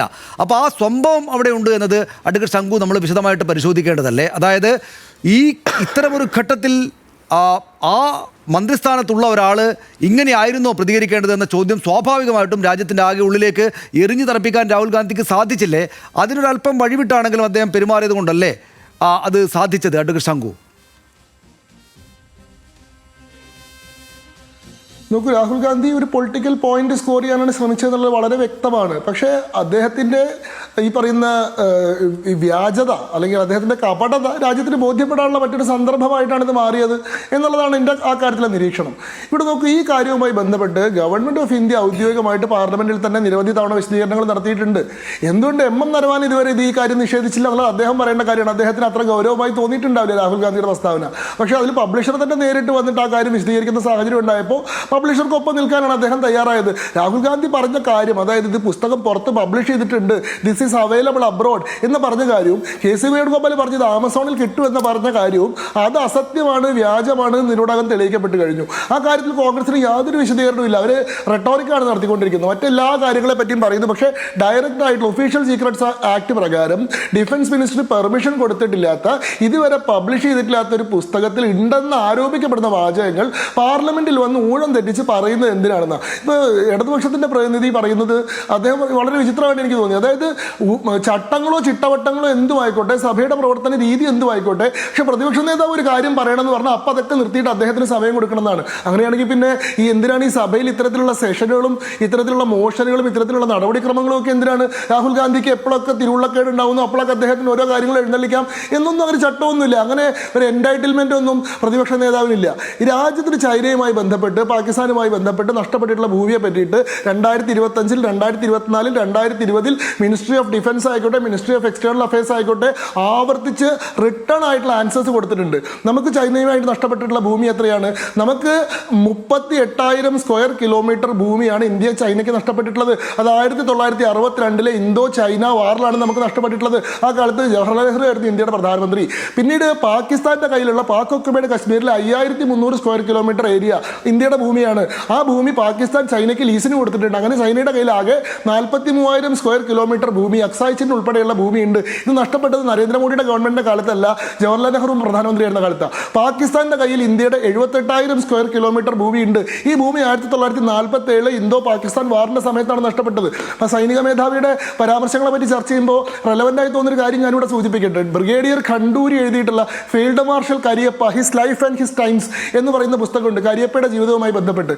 അതിൽ പാകിസ്ഥാന്റെ ഈ പഷ്തൂൺ റെജിമെന്റ് ജമ്മു കാശ്മീരിലേക്ക് കയറി വരുന്ന സമയത്ത് കരിയപ്പ ജവഹർലാൽ നെഹ്റുവിനോട് നടത്തിയിട്ടുള്ള ഒരു ചർച്ചയുടെ കാര്യം പറയുന്നുണ്ട്. അദ്ദേഹം പറയുന്നത് പാകിസ്ഥാന്റെ ആർമി അഡ്വാൻസ് ചെയ്തുകൊണ്ടിരിക്കുകയാണ്, നമ്മൾ അടിയന്തരമായി ആക്ട് ചെയ്യണം എന്ന് പറയുമ്പോൾ ഇൻഡിസൈസീവായിട്ട് പ്രധാനമന്ത്രി മറുപടി പറയാൻ കഴിയാണ്ടിരുന്നു. അവസാനം സർദാർ വല്ലഭായ് പട്ടേൽ നെഹ്റുവിനോട് ചോദിച്ചു, mister Nehru, do you want to retain Kashmir or not എന്ന് ചോദിച്ചു. അപ്പോൾ നെഹ്റു യെസ് എന്ന് പറഞ്ഞപ്പോൾ സർദാർ പട്ടേലാണ് ഞങ്ങൾക്ക് ഓർഡർ തന്നത്, mister Cariappa you can move എന്ന് ഞങ്ങൾക്ക് ഓർഡർ തന്നത് സർദാർ പട്ടേലാണ്, നെഹ്റു ഒരു തീരുമാനം പോലും പറയാൻ കഴിയാണ്ടിരുന്നു. അങ്ങനെ അന്ന് പാകിസ്ഥാന്റെ ആർമി അഡ്വാൻസ് ചെയ്തിടത്തോളം പ്രദേശമാണ് 78,000 സ്ക്വയർ കിലോമീറ്റർ ഭൂമി. അതാണ് ഇപ്പോഴും പാക് ഒക്യുപൈഡ് കശ്മീർ ആയിരിക്കുന്നത്. ഈ രണ്ട് ഭൂമി നമുക്ക് നഷ്ടപ്പെട്ടത് ജവഹർലാൽ നെഹ്റുവിന്റെ കാലത്താണ്. ഈ അക്സായിച്ചിൻ ലഡാക്കിലെ ഭൂമി ചൈന ക്ലെയിം ഉന്നയിച്ച സമയത്ത് താങ്കളുടെ വിഷയത്തിൽ മാറുകയാണോ എന്ന് ഒരല്പം ഭയപ്പെട്ടെങ്കിലും താങ്കൾ ആ വിഷയത്തിന് നിന്നു. പക്ഷേ അഡ്വക്കേറ്റ് ശംഖു, ഇവിടെ താങ്കൾ ഇപ്പോൾ സമ്മതിച്ചതുപോലെ തന്നെ താങ്കൾ പക്ഷേ ഈ പ്രശ്നത്തെ പറ്റി പറയുന്നില്ല. ഇപ്പം നെഹ്റുവിനെ പറ്റി താങ്കൾക്കൊരു നറേറ്റീവ് ഉണ്ട്, നെഹ്റു ആ കാര്യത്തിൽ പറഞ്ഞതുമായി ബന്ധപ്പെട്ട് താങ്കൾ ഇപ്പോൾ കാര്യം വിശദീകരിച്ചല്ലോ. പക്ഷേ അതുപോലെ ഒരു സംഭവം ഇവിടെ ഉണ്ടായിരിക്കുകയാണ്. അതായത് അതിനിർണായകമായുള്ളൊരു തീരുമാനമെടുത്ത് തരൂ എന്ന് പട്ടാള മേധാവി ആവശ്യപ്പെടുമ്പോൾ നിങ്ങൾക്ക് ഉചിതമായിട്ട് ഉള്ള കാര്യങ്ങൾ ചെയ്യൂ എന്ന്, അതും അപ്പോഴല്ല മതിയായ സമയമെടുത്തതിന് ശേഷം ഇങ്ങനെ പറഞ്ഞു ഒഴിഞ്ഞു എന്ന സംഗതിയെക്കുറിച്ച് അഡ്വക്കേറ്റ് ശങ്കുട്ടിദാസ് താങ്കൾ സംസാരിക്കുന്നില്ല. ഇപ്പം താങ്കൾ സോയാ ജോസഫ് റെക്ടറേക്ക് പറയുകയാണ് എന്ന് പറഞ്ഞെങ്കിലും ഇവിടെ ഈ വിഷയത്തെ പറ്റിയിട്ട് ആ സ്റ്റേറ്റ്മെന്റ് ഒരു ഒതന്റിക് സ്റ്റേറ്റ്മെന്റ് അല്ല. ആ സ്റ്റേറ്റ്മെന്റ് ഒരു സ്ഥിരീകരണമുള്ള സത്യമാണെന്ന് നമുക്ക് ബോധ്യമുള്ള സ്റ്റേറ്റ്മെന്റ് അല്ല. അതൊരു പർപ്പോർട്ടഡ് സ്റ്റേറ്റ്മെന്റ് മാത്രമാണ്. നരവാനയുടെ പുസ്തകത്തിൽ ഇങ്ങനെ ഒരു വാചകം ഉണ്ടെന്ന് പറയപ്പെടുന്നു എന്നല്ലാതെ അങ്ങനെ ഒരു വാചകം ആ പുസ്തകത്തിൽ ഉണ്ടെന്നും അത് തൻ്റെതാണെന്ന് നരവാനെ ഓൺ ചെയ്യുന്നുണ്ടെന്നും നമ്മുടെ മുന്നിൽ ഇപ്പോഴും ഇല്ല. അങ്ങനെയുള്ള പ്രതികരണം നടത്തുക, അങ്ങനെ നടത്തിയിട്ടുണ്ടെങ്കിൽ തന്നെ ഗവൺമെന്റ് ചെയ്തത് ശരിയാണെന്നോ പറയൂ. അല്ലാതെ തള്ളിക്കളഞ്ഞിട്ടുമില്ല അദ്ദേഹം. നരവാനെ ഇത്രമാത്രം വലിയ വിഷയമുണ്ടായിട്ട് പാർലമെന്റിനകത്തും രാജ്യത്തും പുറത്തുമൊക്കെ വലിയ ചർച്ചയായിട്ട് അദ്ദേഹം സ്ഥിരീകരിച്ചു എന്ന അർത്ഥമില്ലല്ലോ. അല്ല, സ്ഥിരീകരിക്കാത്തതുകൊണ്ട് തള്ളിക്കളഞ്ഞു എന്നും അർത്ഥമില്ലല്ലോ. അദ്ദേഹം സ്ഥിരീകരിച്ചിട്ടില്ല. അതായത് ഇപ്പോഴും പബ്ലിക് ഡൊമൈനിൽ ഇല്ലാത്ത, ഇപ്പോഴും ഔദ്യോഗികമായിട്ട് പബ്ലിഷറോ ഓഥറോ പോലും ഓൺ ചെയ്യാത്ത ഒരു പർപ്പോർട്ടഡ് സ്റ്റേറ്റ്മെന്റിന് മുകളിൽ ചർച്ച നടത്തുന്നു. അഡ്വക്കേറ്റ്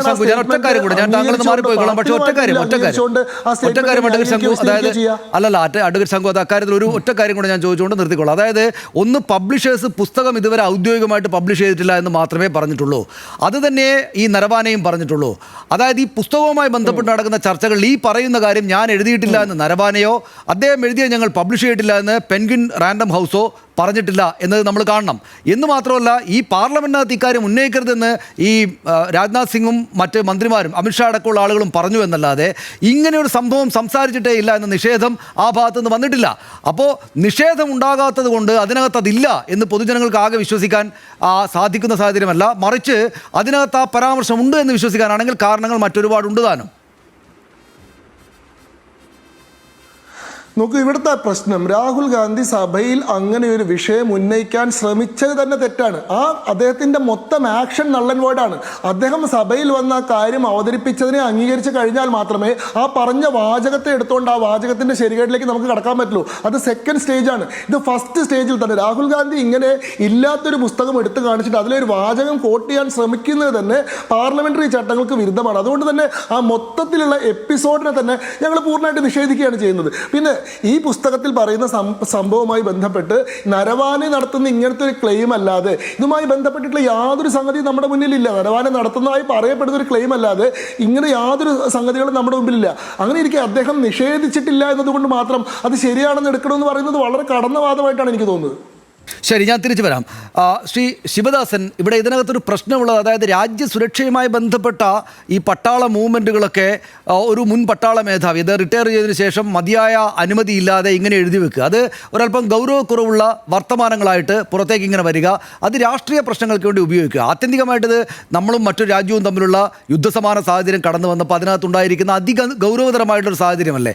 ആ സാഹചര്യത്തെ താങ്കൾ നേരത്തെ പറഞ്ഞു ഈ മതിയായിട്ടുള്ള രാഷ്ട്രീയ പ്രശ്നങ്ങൾ ഉന്നയിക്കാൻ വേണ്ട അവസരം നൽകുന്നില്ല. കിട്ടുന്നില്ല താങ്കൾ അടക്കമുള്ള ആളുകൾക്ക്. അതിപ്പോൾ കോൺഗ്രസ് നേതാവിനോ പ്രതിപക്ഷ നേതാവിനോ മാത്രമല്ല, താങ്കൾ അടക്കമുള്ള പ്രതിപക്ഷ നേതൃത്വത്തിന് ആകെപ്പാടെ അതിനുള്ള സമയം കിട്ടുന്നില്ല എന്ന് പറയുന്നത് രാഷ്ട്രീയമായിട്ട് മനസ്സിലാക്കാൻ എളുപ്പമുള്ള കാര്യമാണ്, അത് മനസ്സിലാക്കാം. പക്ഷേ ഇത്രയ്ക്ക് സെൻസിറ്റീവായിട്ടുള്ള കാര്യം, പ്രത്യേകിച്ചും പബ്ലിഷ് ചെയ്യപ്പെടാത്തൊരു പുസ്തകത്തിനകത്തുള്ളത് കോട്ട് ചെയ്യുക എന്ന് വെച്ചാൽ അതിനകത്ത് മതിയായ ഉത്തരവാദിത്വത്തോടെയുള്ള ഒരു നിലപാട് ഈ രാഹുൽ ഗാന്ധി പ്രത്യേകിച്ചും പ്രതിപക്ഷ സ്ഥാനത്ത് നിൽക്കുന്ന ഒരാൾ ഉണ്ടായില്ല, അദ്ദേഹത്തിൻ്റെ ഭാഗത്ത് ഉണ്ടായില്ല എന്നല്ലേ നാട്ടുകാർക്ക് ആകെ സംശയിക്കാനാവുക. അതായത് ഇത്രയ്ക്ക് സെൻസിറ്റീവായിട്ടുള്ള പ്രധാനപ്പെട്ട ഒരു വിഷയം ഉന്നയിക്കുമ്പോൾ വേണ്ട ജാഗ്രത.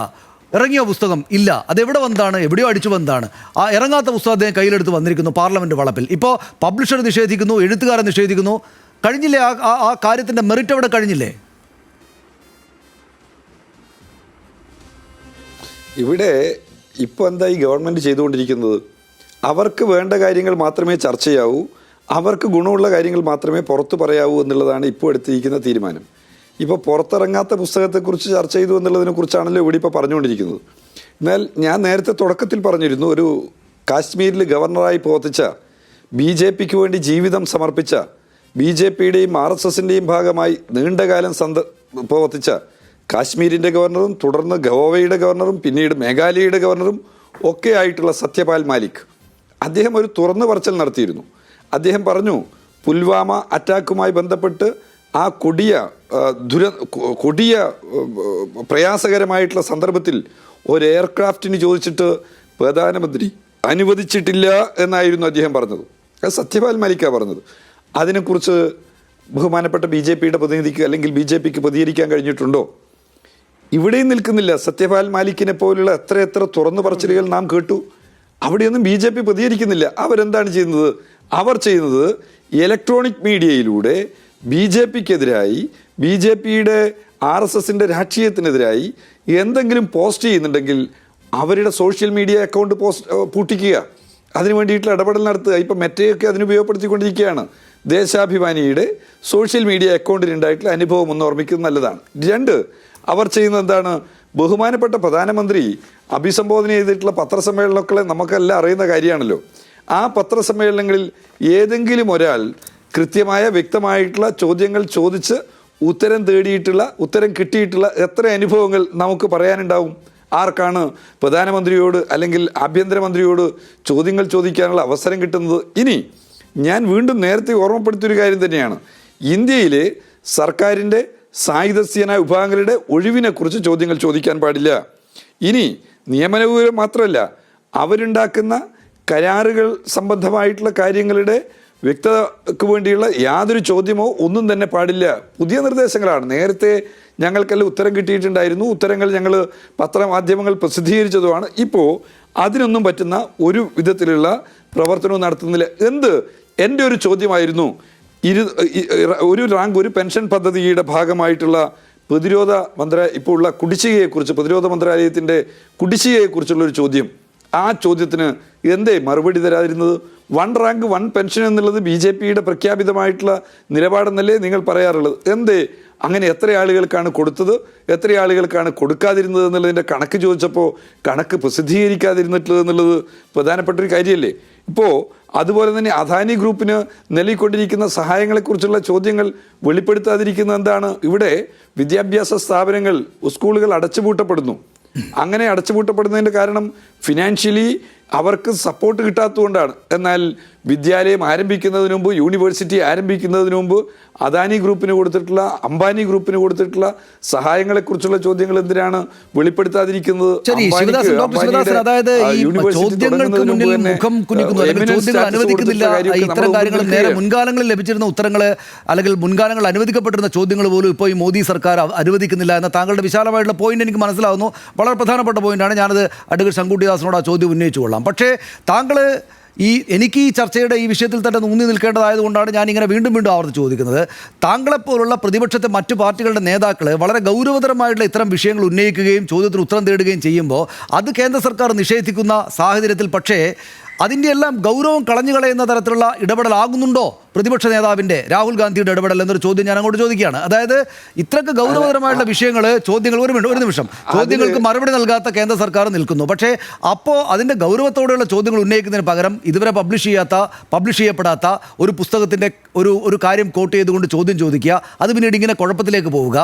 പ്രതിപക്ഷം രാഷ്ട്രീയമായിട്ട് ഉന്നയിക്കുന്ന ഉത്തരവാദിത്തോടെയുള്ള പ്രവർത്തനങ്ങളെ ഒരു വിധത്തിൽ തടയുന്ന തരത്തിലുള്ള ഗൗരവതരമല്ലാത്ത ഇടപെടലാകുന്നുണ്ടോ പ്രതിപക്ഷ നേതാവ് എന്ന നിലക്ക് രാഹുൽ ഗാന്ധിയുടെ ഇടപെടലുകൾ എന്നാണ് എൻ്റെ ചോദ്യം. ഞാൻ അതിനകത്ത് കോൺഗ്രസിൻ്റെ ഒരു സ്വഭാവത്തെയാണ് നമ്മൾ നോക്കേണ്ടത്. എന്നുവെച്ചാൽ കോൺഗ്രസിൻ്റെ നേതാവ് ചിദംബരം പാർലമെൻറ്റിൽ നടത്തിയിട്ടുള്ള ഒരു പ്രസംഗമുണ്ട്. അത് ബജറ്റിൻ്റെ മുകളിൽ നടത്തിയിട്ടുള്ള ചർച്ചയുടെ പ്രസംഗത്തിനിടയിൽ ഒരിക്കൽ അദ്ദേഹം പറഞ്ഞെന്താണെന്ന് വെച്ചാൽ, ഞങ്ങൾ ഭരിക്കുന്ന സമയത്ത് എന്ന് പറഞ്ഞാൽ കോൺഗ്രസിൻ്റെ 2ാം UPA സർക്കാരിൻ്റെ കാലത്ത് ഞങ്ങൾക്ക് BPCLൻ്റെ ഇങ്ങനെ വിവിധ സ്ഥാപനങ്ങളുടെ പേരൊക്കെ പറഞ്ഞുകൊണ്ട് അദ്ദേഹം പറഞ്ഞു, ഞങ്ങൾക്ക് ഇത്രമാത്രം ഷെയറുകൾ വിൽക്കാൻ കഴിഞ്ഞിരുന്നു. എന്നിട്ട് ആവേശം കൊള്ളിച്ചുകൊണ്ടുള്ള പ്രസംഗത്തിൽ പറയാണ്, ഞങ്ങൾ ഇങ്ങനെയൊക്കെ ചെയ്തിട്ടുണ്ട് എന്ന് പറഞ്ഞാൽ ഞങ്ങൾ സ്വകാര്യ സ്ഥാപനങ്ങൾ, പൊതുമേഖലാ സ്ഥാപനങ്ങൾ സ്വകാര്യ മേഖലയ്ക്ക് വിറ്റിട്ടുണ്ട്, എന്തേ ഞങ്ങളെപ്പോലെ നിങ്ങൾക്ക് വിൽക്കാൻ സാധിക്കുന്നില്ല എന്നാണ് ചിദംബരത്തിൻ്റെ ചോദ്യം. കോൺഗ്രസിൻ്റെ ഒരു രാഷ്ട്രീയ നിലപാടുണ്ട്. ആ രാഷ്ട്രീയ നിലപാട് BJPയിൽ നിന്ന് വ്യത്യസ്തമായ ഒരു സാമ്പത്തിക നിലപാടെടുക്കാൻ, സാമ്പത്തിക നയം ഉയർത്തി കാണിക്കാൻ പറ്റാത്ത നിലപാടാണ് കോൺഗ്രസിൻ്റെ നിലപാട്. അവർ പലപ്പോഴും ജനകീയ വിഷയങ്ങൾ, ജനങ്ങളുടെ ഹൃദയത്തിൽ തട്ടുന്ന ഏറ്റവും പ്രധാനപ്പെട്ട വിഷയങ്ങൾ മുന്നോട്ട് വെക്കുന്നതിന് മടിക്കും എന്നുള്ളത് നമുക്കറിയുന്ന യാഥാർത്ഥ്യമാണ്. ഇപ്പം നമ്മുടെ വിദ്യാഭ്യാസ മേഖലയെക്കുറിച്ച് ചർച്ച ചെയ്യുമ്പോൾ വിദ്യാഭ്യാസ മേഖലയുടെ കേന്ദ്രീകരണത്തിന് വേണ്ടി, നിയമനിർമ്മാണത്തിന് വേണ്ടി തീവ്രമായ ശ്രമം നടത്തിയിട്ടുള്ള ഒരു പാർട്ടിയാണ് കോൺഗ്രസ്. ഇന്ത്യ രാജ്യത്തിലെ വിദേശ ശക്തികൾക്ക് ഇന്ത്യ രാജ്യത്തിലെ പൊതുമേഖലാ സ്ഥാപനങ്ങളുടെ ഓഹരികൾ ഇടം തുറന്നു കൊടുക്കുന്നതിന് വേണ്ടി ശ്രമിച്ചിട്ടുള്ള പാർട്ടിയാണ് കോൺഗ്രസ്. അംബാനിക്ക് ഇന്ത്യയിലെ എല്ലാ മേഖലയിലും, എണ്ണ മേഖലയിൽ ഉൾപ്പെടെ തുറന്നു കൊടുക്കാൻ തീവ്ര ശ്രമം നടത്തിയിട്ടുള്ള പാർട്ടിയാണ് കോൺഗ്രസ്. അതുകൊണ്ട് കോൺഗ്രസിൻ്റെ നയം, കോൺഗ്രസിൻ്റെ വർഗ സ്വഭാവം, ആ വർഗ സ്വഭാവം ഏറ്റവും പ്രധാനപ്പെട്ട ജനകീയ വിഷയങ്ങൾ ഉയർത്തിക്കൊണ്ടുവരുന്നതിൽ നിന്ന് അവരെ പിന്തിരിപ്പിക്കുക തന്നെ ചെയ്യും. അതിനിടയിൽ ഞങ്ങൾ ശ്രമിക്കുന്ന ശ്രമം എന്താണ്? പ്രതിപക്ഷത്തെ പരമാവധി യോജിപ്പിച്ച് നിർത്തിക്കൊണ്ട് തന്നെ ജനകീയ വിഷയങ്ങൾ പരമാവധി മുന്നോട്ട് കൊണ്ടുപോകുക എന്നുള്ളതാണ്. ജോസഫ്, ഇവിടെ ഇതിനകത്തുള്ള പ്രശ്നം എന്താണെന്ന് വെച്ചാൽ, ഈ കേന്ദ്ര സർക്കാരിൻ്റെയും നരേന്ദ്രമോദി, അമിത്ഷാ, രാജ്നാഥ് സിംഗ് അടക്കമുള്ള പ്രധാനപ്പെട്ട നേതൃത്വത്തിൻ്റെയും ഒക്കെ ഒരു പ്രശ്നമായിട്ട് പ്രതിപക്ഷം കാണുന്നത്, മുൻകാലങ്ങളിൽ ഉണ്ടായിരുന്നത് പോലെ ചോദ്യങ്ങൾ ചോദിക്കാനോ അതിനുള്ള മറുപടികൾ നൽകാനുള്ള അവസരം പാർലമെന്റിൽ നിഷേധിക്കുന്നു. അങ്ങേയറ്റം സുതാര്യതയില്ലാത്തൊരു സർക്കാരായിട്ട് ഇവർ മാറിയിരിക്കുന്നു. ഈ പ്രശ്നങ്ങളൊക്കെ കോൺഗ്രസ് എന്ന പോലെ, രാഹുൽ ഗാന്ധിക്ക് എന്ന പോലെ CPM അടക്കമുള്ള മറ്റു രാഷ്ട്രീയ പാർട്ടികൾക്കുമുണ്ട്, പ്രതിപക്ഷ പാർട്ടികൾക്കുമുണ്ട്. പക്ഷേ പ്രശ്നം എന്താണെന്ന് വെച്ചാൽ, അത് ആവശ്യപ്പെടുന്ന ഗൗരവത്തോടെയല്ല നിങ്ങൾ ഇക്കാര്യത്തിൽ ഇടപെടുന്നത് എന്നാണ്. അത് ആണ് ശങ്കുട്ടിദാസ് സംസാരിക്കുമ്പോൾ നമുക്ക് ബോധ്യമാവുന്നൊരു കാര്യം. അതായത് ഈ പ്രശ്നം ഉന്നയിക്കണമെങ്കിൽ ഇങ്ങനെ കുഴപ്പത്തിലേക്ക് പോകുന്ന, ഇങ്ങനെ രാജ്യസുരക്ഷയോട് ചേർന്ന് നിൽക്കുന്ന ഇത്രയ്ക്ക് സെൻസിറ്റീവായിട്ടുള്ളൊരു വിഷയമെന്ന് ജനമാകെ തന്നെയും കണക്കാക്കാവുന്ന ഒരു മുൻ പട്ടാള മേധാവിയുടെ വെളിപ്പെടുത്തലിനെ പുറത്തിറങ്ങാത്ത പുസ്തകം എന്ന് പിന്നീട് വിശദീകരിക്കാനാകുന്ന ഒരു സംഗതിയുമായിട്ട് ചേർത്ത് അവതരിപ്പിക്കുമ്പോൾ വേണ്ട ജാഗ്രത രാഹുൽ ഗാന്ധിയുടെ ഭാഗത്തുണ്ടായോ എന്ന് സ്വാഭാവികമായിട്ട് ആളുകൾ ചോദിക്കില്ലേ? സോയ ജോസഫ്, രാഹുൽ ഗാന്ധി പ്രതിപക്ഷ നേതാവ്, ഇന്ത്യ പോലൊരു മഹാരാജ്യത്തിൻ്റെ പ്രതിപക്ഷ നേതാവ്, ഇന്ത്യ പോലൊരു മഹാരാജ്യത്തിൻ്റെ പട്ടാള സംഗതികളുമായിട്ട് ബന്ധപ്പെട്ടൊരു ക്വസ്റ്റ്യൻ ഉന്നയിക്കുമ്പോൾ വേണ്ടുന്ന ഗൗരവം അക്കാര്യത്തിൽ കാണിച്ചോ എന്ന ചോദ്യം സ്വാഭാവികമായിട്ടും നാട്ടുകാരിൽ നിന്ന് വരില്ലേ സോയ ജോസഫ്? അല്ല, അതിൽ നമ്മൾ കുറേ കാര്യങ്ങൾ കൂടെ പഠിക്കേണ്ടതില്ലേ? ഈ 2023 ഇദ്ദേഹം ഈ പറയുന്ന ഇതിൻ്റെ ഗ്രന്ഥകർത്താവ് കൂടിയായിട്ടുള്ള ശ്രീ MM നരവനെ അദ്ദേഹം പറയുന്നുണ്ട്, പുസ്തകം അതിന് പ്രീ ഓർഡർ ചെയ്യാമെന്ന് പറഞ്ഞ് അദ്ദേഹം ചെയ്യുന്നൊരു ട്വീറ്റ് ഉണ്ട്. അതിൻ്റെ അർത്ഥം ഈ പുസ്തകം തയ്യാറായി കഴിഞ്ഞിട്ടുണ്ട് എന്നും ഇത് പ്രതിരോധ മന്ത്രാലയത്തിൻ്റെ അനുമതിക്ക് വേണ്ടി നൽകിയിട്ടുള്ളതാണ് എന്നും വളരെ കൃത്യമായി നമുക്ക് മനസ്സിലാക്കാൻ കഴിഞ്ഞിട്ടുള്ളൊരു കാര്യമാണ്. എന്തുകൊണ്ടാണ് ഇപ്പം ഒഫീഷ്യൽ സീക്രസി ആക്റ്റൊക്കെ അവിടെ നിൽക്കുമ്പോൾ തന്നെ എന്തുകൊണ്ടാണ് ഈ പറയുന്ന 2 വർഷമായി ഇതിന് അനുമതി നൽകാത്തത് എന്നുള്ളതിന് ഇതുവരെ ഉത്തരം നൽകിയിട്ടില്ലല്ലോ. എന്തുകൊണ്ടാണ് ഈ പുസ്തകത്തിന് അനുമതി നൽകാത്തത് എന്ന് പറയാൻ അതിന് കൃത്യമായിട്ടുള്ള ബാധ്യതയില്ലേ? ആദ്യമായിട്ടല്ല ഈ ഗാൽവാൻ ഇൻസിഡൻറ്റിനെ പറ്റിയിട്ട് പുസ്തകങ്ങൾ ഇറങ്ങുന്നത്. ഈ മറ്റ് പുസ്തകങ്ങൾ, ഇന്ത്യാസ് മോസ്റ്റ് ഫിയർലെസ് എന്നൊക്കെ പറയുന്ന പലതരത്തിലുള്ള, പിന്നെ ശിവരൂറിൻ്റെയൊക്കെ ഉൾപ്പെടെയുള്ള പല പുസ്തകങ്ങളും ഇതുമായി ബന്ധപ്പെട്ട് പബ്ലിഷ് ചെയ്യുകയും അതൊക്കെ പുറത്തിറങ്ങുകയും ആളുകൾ വായിക്കുകയും ഒക്കെ ചെയ്യുന്നുണ്ട്. അതായത് സർക്കാരിനെയും അല്ലെങ്കിൽ ഭരണകൂടത്തെ പാടി പുകഴ്ത്തുന്ന, ഇതൊക്കെ എന്തോ വീരകൃത്യമാണ് എന്ന് പറഞ്ഞു വെക്കുന്ന പുസ്തകങ്ങൾക്കൊക്കെ ഞങ്ങൾ അനുമതി കൊടുക്കുമെന്നും ഇതിലൊക്കെ എന്തെങ്കിലും പ്രശ്നങ്ങളുണ്ട് എന്ന് തുറന്നു പറയുന്ന കാര്യങ്ങളെ ഞങ്ങൾ മൂടി വെക്കുമെന്നും ഇവർ തീരുമാനിച്ചുറപ്പിച്ചിട്ടുണ്ട് എന്നുള്ളത് തന്നെയല്ലേ നമ്മൾ മനസ്സിലാക്കി വെക്കേണ്ടത്. അല്ലാതെ ഇത് ആദ്യമായിട്ട് ഈ രാജ്യത്ത് ഇറങ്ങുന്ന ഒഫീഷ്യൽ സീക്രസി ആക്റ്റുമായി ബന്ധപ്പെട്ട് അല്ലെങ്കിൽ അതിൻ്റെയൊക്കെ പരിധിയിൽ നിൽക്കുന്ന ആദ്യത്തെ പുസ്തകമൊന്നുമല്ല. ഈ രാജ്യത്ത് ഒരുപാട് കരസേനാ മേധാവിമാർ അല്ലെങ്കിൽ അല്ലെങ്കിൽ അതുപോലെയുള്ള ഉദ്യോഗസ്ഥർ ഇതിനു മുൻപ് പുസ്തകം ഇറക്കിയിട്ടുണ്ട്. എന്തിനാണ് ഇത്ര ഭയപ്പാട്? നിങ്ങൾ ഈ പറഞ്ഞു വെക്കുന്ന രാജ്യസുരക്ഷയും ഈ കൂട്ടിപ്പിടിക്കലും ഈ ചേർത്ത് പിടിക്കലും ഒക്കെ ഉണ്ട് എന്നുണ്ടെങ്കിൽ ഇവിടെ കൊല്ലപ്പെട്ട മനുഷ്യരുടെ കണക്കുകൾ, സൈനികർ ഉൾപ്പെടെയുള്ള കണക്കുകളിൽ വലിയ വ്യത്യാസമുണ്ട്. ഇവിടെ നടന്ന പല സൈനിക ആക്രമണങ്ങളിലും വലിയ രീതിയിലുള്ള ദുരൂഹതകളുണ്ട്. ഇപ്പം നേരത്തെ പറഞ്ഞതുപോലെ സത്യപാൽ മാലിക് ഉൾപ്പെടെയുള്ള ആളുകൾ പറഞ്ഞു വെച്ചിട്ടുള്ള വലിയ അപകടകരമായിട്ടുള്ള സാഹചര്യങ്ങൾ ഈ രാജ്യത്തുണ്ട്. അപ്പം അതുകൊണ്ട് ഇതൊക്കെ ഇങ്ങനെ പൊതിഞ്ഞു എത്ര കാലം കൊണ്ടുപോകാമെന്നാണ് ഈ രാജ്യസുരക്ഷയുടെ വാഴ്ത്തുപാട്ടുകാർ വിചാരിക്കുന്നത് എന്ന് മാത്രമാണ് മനസ്സിലാകാത്തത്. അപ്പം ഇതൊക്കെ ഇങ്ങനെ പറഞ്ഞുകൊണ്ടേയിരിക്കും. അല്ലാതെ ഇത് രാഹുൽ ഗാന്ധി പറയുന്നതിൻ്റെ ഗൗരവം, ഇത് എത്ര വലിയ ഗൗരവമുള്ളൊരു വിഷയമാണ്, അതെന്താണ് മനസ്സിലാക്കാത്തത്? ഇപ്പം ഈ എന്തുകൊണ്ട് പ്രതിരോധ മന്ത്രാലയം ഇതിന് അനുമതി കൊടുക്കുന്നില്ല? ഇതിൽ പറഞ്ഞു വെക്കുന്ന കാര്യങ്ങളുടെ ഒരു ഗൗരവം നമ്മൾ മനസ്സിലാക്കണ്ടേ? അപ്പോൾ ഇതൊക്കെ തീർച്ചയായും ഇതൊക്കെ പുറത്തു വരാനിരിക്കുന്ന സത്യങ്ങൾ, ഇതിനെയൊക്കെ എത്രത്തോളം നിങ്ങളുടെ അധികാരത്തിൻ്റെ ഗർവും നിങ്ങളുടെ ഈ പറയുന്ന ഭരണകൂടത്തിൻ്റെ മുഴുവൻ സംവിധാനങ്ങളും ഉപയോഗിച്ച് നിങ്ങൾ മൂടിവെക്കാൻ ശ്രമിച്ചാലും ഇതൊക്കെ തുറന്നു പറയുന്ന അല്ലെങ്കിൽ തുറന്ന് പറയപ്പെടുന്ന കാലത്തേക്ക് ഈ രാജ്യം സഞ്ചരിക്കുമെന്നുള്ള കാര്യത്തിൽ യാതൊരു സംശയവും വേണ്ട. കാരണം ഇത് ജനാധിപത്യത്തിൽ വിശ്വസിക്കുന്ന അല്ലെങ്കിൽ ജനാധിപത്യത്തിൽ ഇത്ര കാലം മുന്നോട്ട് പോയിട്ടുള്ള രാജ്യമാണ്. അദ്ദേഹം നെഹ്റുവിനെയും കോൺഗ്രസിനെ പറ്റിയൊക്കെ പറഞ്ഞു.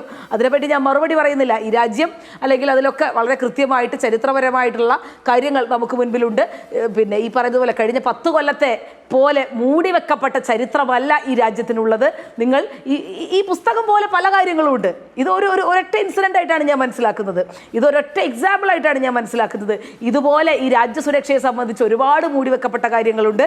ഇപ്പോഴും ഞാൻ നേരത്തെ പറഞ്ഞ പോലെ US-ഉമായിട്ടുള്ള ട്രേഡ് ഡീലിൽ പോലും എന്ത് നടക്കുന്നു?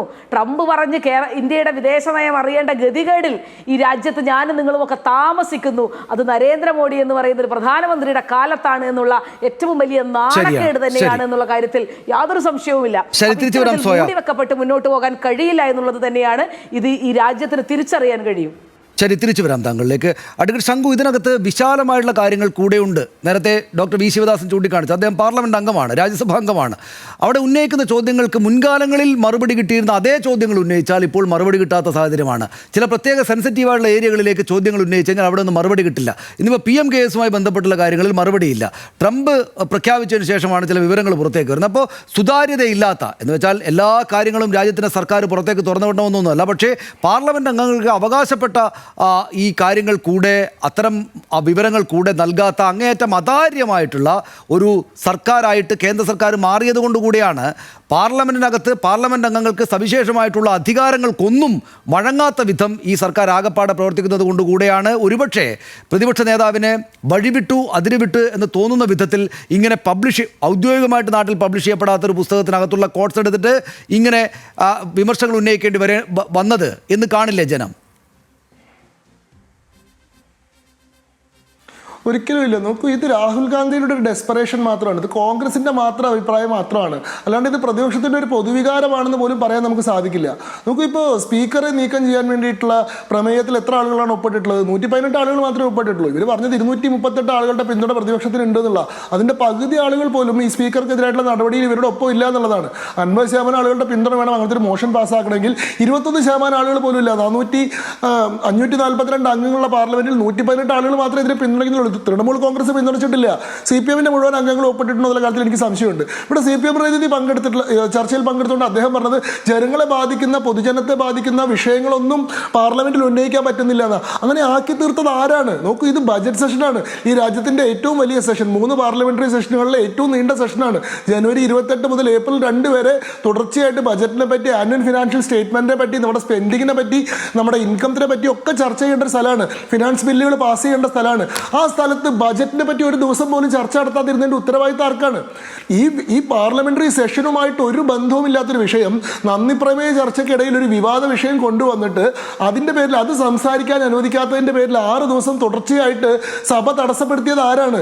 ഈ ബജറ്റിനെ പറ്റിയിട്ട് ഇപ്പോൾ കേരളത്തിലെ MP-മാർ വലിയ പ്രതിഷേധം ഉന്നയിച്ചിരുന്നു. കേരളത്തിന് അവഗണന കിട്ടിയെന്ന്. ആ വിഷയം പാർലമെന്റിൽ ഏതെങ്കിലും കേരളത്തിലെ അംഗത്തിന് ഉന്നയിക്കാൻ സാധിച്ചിട്ടുണ്ടോ? ഇവർക്ക് ആർക്കെങ്കിലും ബജറ്റിനെ പറ്റിയിട്ട് യാതൊരു വിമർശനവും ഇല്ലാത്തത് കൊണ്ടാണോ? പക്ഷേ അത്തരത്തിലുള്ള വിഷയങ്ങളിലൊന്നും ചർച്ച നടന്നില്ല. ഈ ചർച്ചയിൽ വന്നിരുന്നിട്ട് സോയാ ജോസഫ് ഇന്തോ US കരാറിനെ പറ്റി പറയുന്നുണ്ട്. എന്നാൽ ഇന്തോ US കരാറിനെ പറ്റിയിട്ടോ അതിന്റെ വിശദാംശങ്ങളെ പറ്റിയിട്ടോ സഭയിൽ ചർച്ചയുണ്ടോ? ചർച്ചയില്ല. ചർച്ച എന്താണ്? 2024 പെൻഗ്വിൻ ഹൗസ് പ്രസിദ്ധീകരിക്കാൻ ഉദ്ദേശിച്ചിട്ടുള്ള ഒരു പുസ്തകത്തിൽ ഇങ്ങനെ ഒരു പരാമർശം ഉണ്ടെന്നുള്ള ആരോപണത്തെ സംബന്ധിച്ചിട്ടാണ് 6 ദിവസമായിട്ട് തുടർച്ചയായിട്ട് ചർച്ച. അതായത് ജനങ്ങളെ ബാധിക്കുന്ന ജനങ്ങളുടെ ജീവൽ പ്രശ്നങ്ങളിലേക്കൊന്നും പാർലമെന്റിന്റെ വിലയേറിയ സമയം ചർച്ചയ്ക്ക് വേണ്ടി വിനിയോഗിക്കാതെ ദുരഭിമാനത്തിന്റെ പേരിൽ മാത്രം തുടർച്ചയായിട്ട് 19 മണിക്കൂർ ചർച്ചകൾ തടസ്സപ്പെടുത്തുന്ന ആരാണ്? ഇപ്പോൾ ഏറ്റവും പ്രധാനമായിട്ടുള്ള ചോദ്യങ്ങൾ ചോദിക്കുന്നതിന് വേണ്ടി പാർലമെന്റിൽ അതാത് പ്രൊവിഷൻസ് ആളുകൾക്ക് കൊടുക്കുന്നുണ്ട്. മന്ത്രിമാരിൽ നിന്ന് നേരിട്ട് ഓറൽ ആൻസേഴ്സ് കിട്ടണമെങ്കിൽ സ്റ്റാർഡ് ക്വസ്റ്റ്യൻസ് ചോദിക്കാം. ഇനി റിട്ടേൺ ആയിട്ടുള്ള ആൻസേഴ്സ് മതിയെങ്കിൽ അൺസ്റ്റാർഡ് ക്വസ്റ്റ്യൻസ് ചോദിക്കാം. ക്വസ്റ്റ്യൻ അവർ എന്ന് പറയുന്ന ഒരു സെഷൻ പാർലമെന്റിലെ നടപടിക്രമങ്ങളെ കുറിച്ച് നല്ല ധാരണയുള്ള ശിവദാസൻ പറഞ്ഞാൽ നമ്മൾ കേട്ടല്ലോ. ഇതൊക്കെ ഉന്നയിക്കാം. ഇത് അവിടെ പാർലമെന്റിനകത്ത് സുഘടിതമായുള്ള സംവിധാനം രാജ്യം ഉണ്ടായ കാലം തൊട്ടുണ്ട്. BJP സർക്കാർ അധികാരത്തിൽ വരുന്നതിന് മുമ്പ് തന്നെയുണ്ട്. പക്ഷേ അതിനുള്ള അനുമതി നൽകുന്നില്ല. ഒറ്റ കാര്യം കൂടി ഞാൻ ചേർത്ത് വെച്ചോട്ടെ. അതായത് അതിനുള്ള അനുമതി നൽകുന്നില്ല. അത് ഈ അതാര്യമായിട്ടുള്ള സുതാര്യത ഇല്ലായ്മയുടെ പ്രശ്നമാണ്. രണ്ടാമത്തെ ഇപ്പോൾ നോക്കൂ, ഇന്നലെ വന്ന വാർത്ത എന്താണ്? മെറ്റ ദേശാഭിമാനിയുടേത് മാത്രമല്ല വയറ് എന്ന് വെച്ചാൽ ഈ രണ്ട് സ്ഥാപനങ്ങളുടെയും ഒരു പ്രധാനപ്പെട്ട പൊതു സംഗതി എന്താണ്? അത് രണ്ടും സർക്കാരുകൾക്കെതിരെ, മോദി സർക്കാരിനെതിരെ നല്ല വിമർശനം ഉന്നയിക്കുന്ന രണ്ട് മാധ്യമ സ്ഥാപനങ്ങളാണ്. അവയെ ഈ പറയുന്ന ഇൻസ്റ്റാഗ്രാം ബ്ലോക്ക് ചെയ്തിരിക്കുന്നു, സോഷ്യൽ മീഡിയ ബ്ലോക്ക് ചെയ്തിരിക്കുന്നു. ഇപ്പം തന്നെ ഞാൻ ഈ വിവാദം ഉണ്ടായപ്പോൾ ആദ്യ ദിവസം ഞാൻ ആമസോണിൽ സെർച്ച് ചെയ്തപ്പോൾ എനിക്ക് ആ പുസ്തകം കാണാമായിരുന്നു. ഈ പുസ്തകം MM നരവാനയുടെ പുസ്തകം ഇന്നതാണ് എന്ന് പറഞ്ഞ് അവിടെ കാണാമായിരുന്നു. വിൽപ്പനക്കുണ്ട് എന്നല്ല, പക്ഷേ അതിൻ്റെ ലിങ്ക് അവിടെ കാണാമായിരുന്നു. ഇപ്പോൾ ആ ലിങ്കേ ഇല്ല. അപ്പോൾ എന്താ സംഭവിക്കുന്നത്? അതായത് സംഭവിക്കുന്ന ഇതാണ്, നിങ്ങളുടെ സർക്കാർ ഇത്തരം ചോദ്യങ്ങൾ ഉന്നയിക്കുന്ന സംഗതികളെല്ലാം അധികാരം ഉപയോഗിച്ച് അമർത്തി വെക്കുകയാണ്. അതാണ് ശിവദാസ് ഉന്നയിക്കുന്നത്, അതാണ് സോയാ ജോസഫ് ഉന്നയിക്കുന്നത്, അതാണ് രാഹുൽ ഗാന്ധി ആകപ്പാടെ ഉന്നയിക്കുന്നത്. ഈ വിഷയത്തിൻ്റെ മെറിറ്റിലേക്ക് നമ്മൾ അങ്ങോട്ട് പോയില്ലെങ്കിൽ പോലും എന്തുകൊണ്ടാണ് ഇത്തരം സംഭവങ്ങളാകെ തന്നെയും സർക്കാരിനെതിരായുള്ള ചോദ്യങ്ങൾ വരുമ്പോൾ അത് തമസ്കരിക്കപ്പെടുക, ആ ചോദ്യങ്ങളെ തന്നെ ഇല്ലാതാക്കി കളയുക? അതിപ്പോൾ ദേശാഭിമാനി ആയിക്കോട്ടെ, വയറായിക്കോട്ടെ, ആമസോണിലുള്ള ലിങ്ക് പോലും കാണാതാവുക.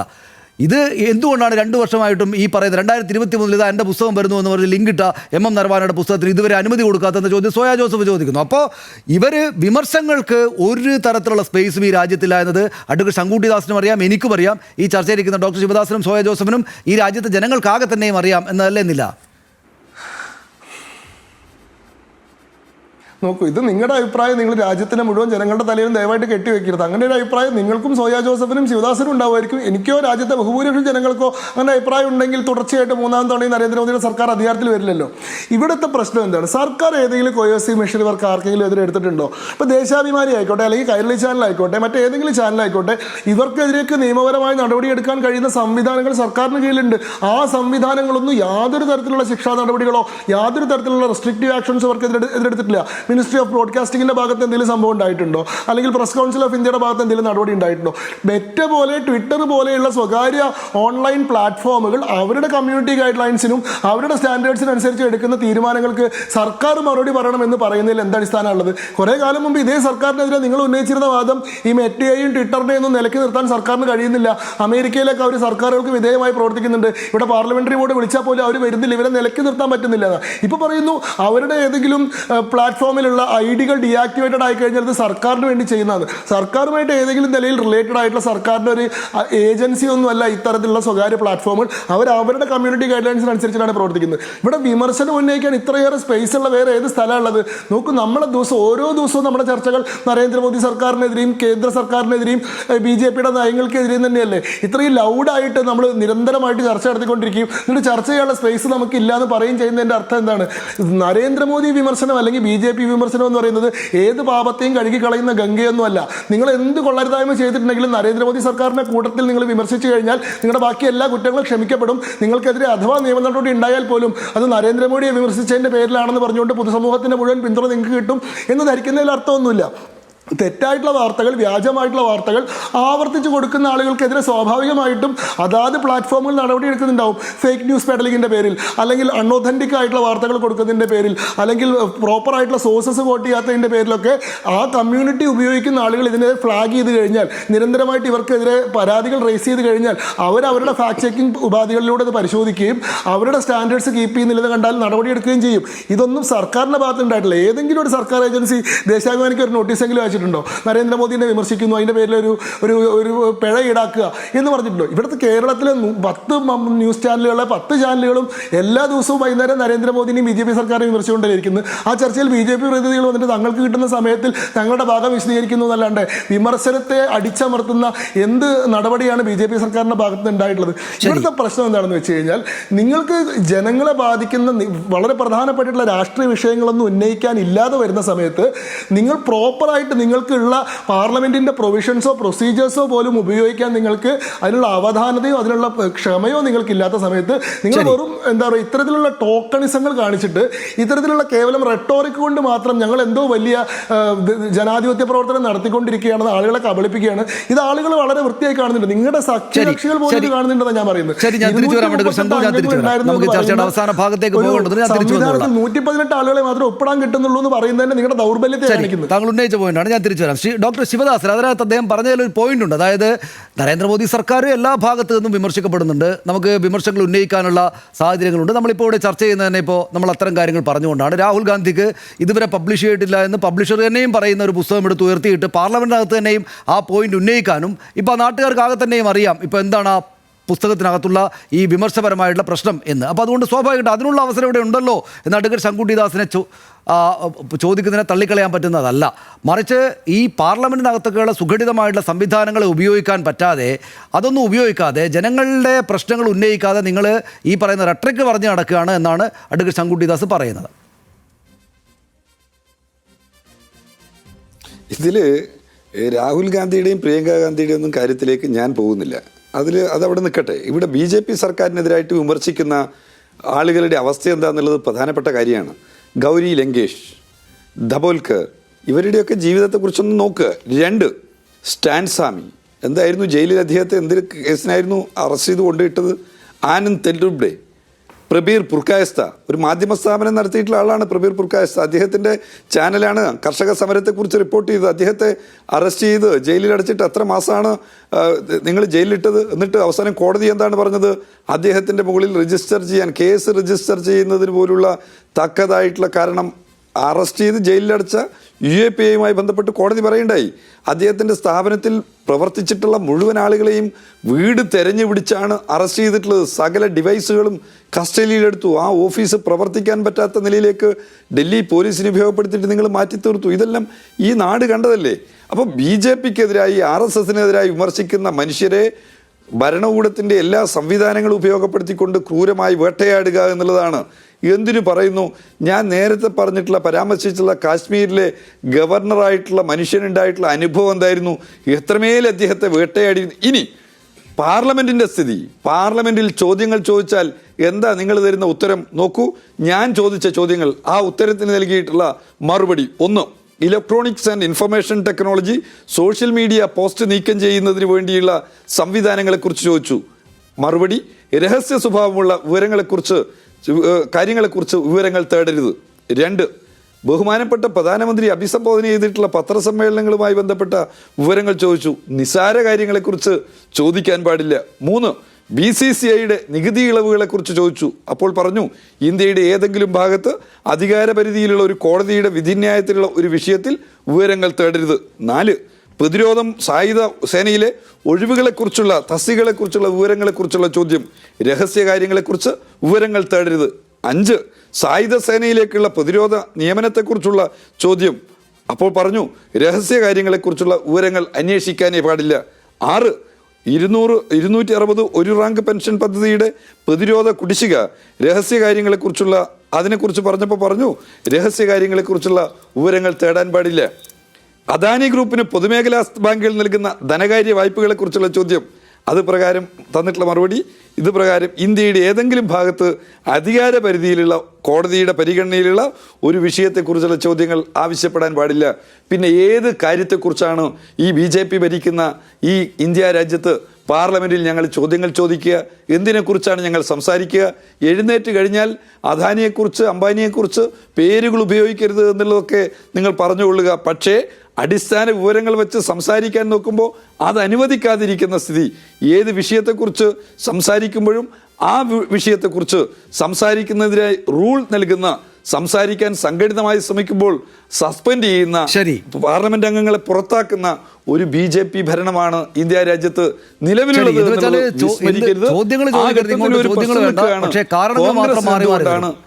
ചോദിക്കരുത്, അതിനുള്ള കാരണങ്ങൾ മാത്രം മാറി മാറി വരുമെന്നാണ് ശിവദാസൻ പറയുമ്പോൾ എനിക്ക് മനസ്സിലാവുന്നത്. ഡോക്ടർ ശിവദാസൻ പറയുമ്പോൾ എനിക്ക് മനസ്സിലാവുന്നത്. നമുക്ക് ഈ ചർച്ച അവസാനിപ്പിക്കാനുള്ള സമയമായി.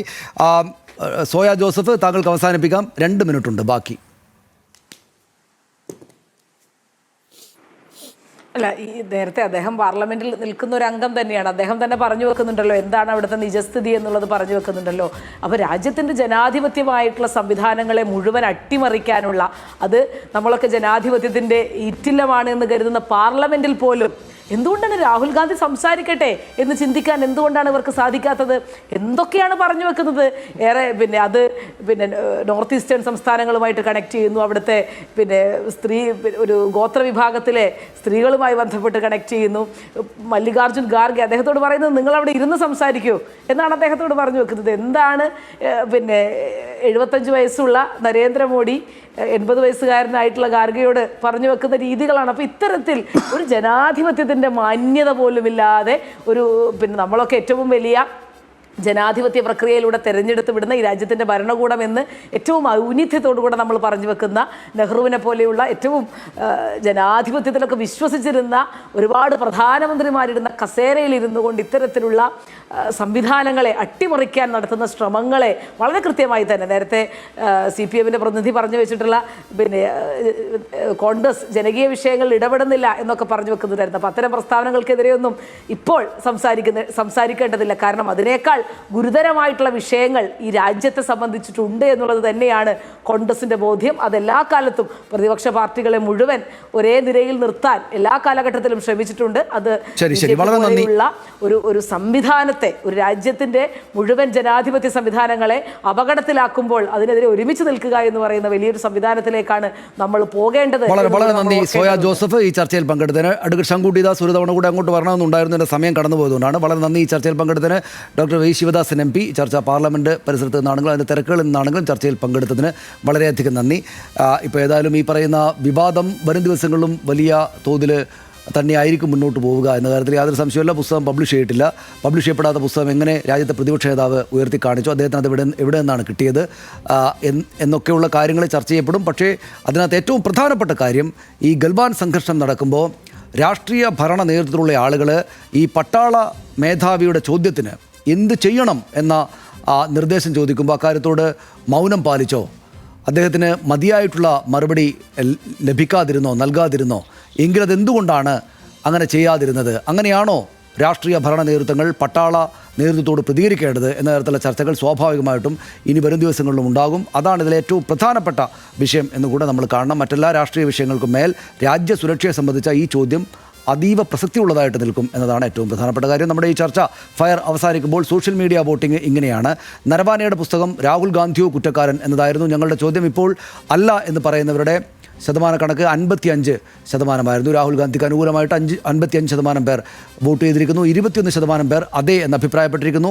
അഭിപ്രായമില്ല എന്ന് പറഞ്ഞ ആളുകളുടെ എന്ന് വെച്ചാൽ പല അഭിപ്രായം, ഈ 2 ചോദ്യങ്ങളുടെ എസ് ഓർ നോ കകത്തല്ലാതെ നിൽക്കുന്നത് 23% പേരാണ് എന്നതാണ് ഏറ്റവും ശ്രദ്ധേയമായിട്ടുള്ള കാര്യം. ഫയർ പൂർണ്ണമാവുകയാണ്. നമസ്കാരം.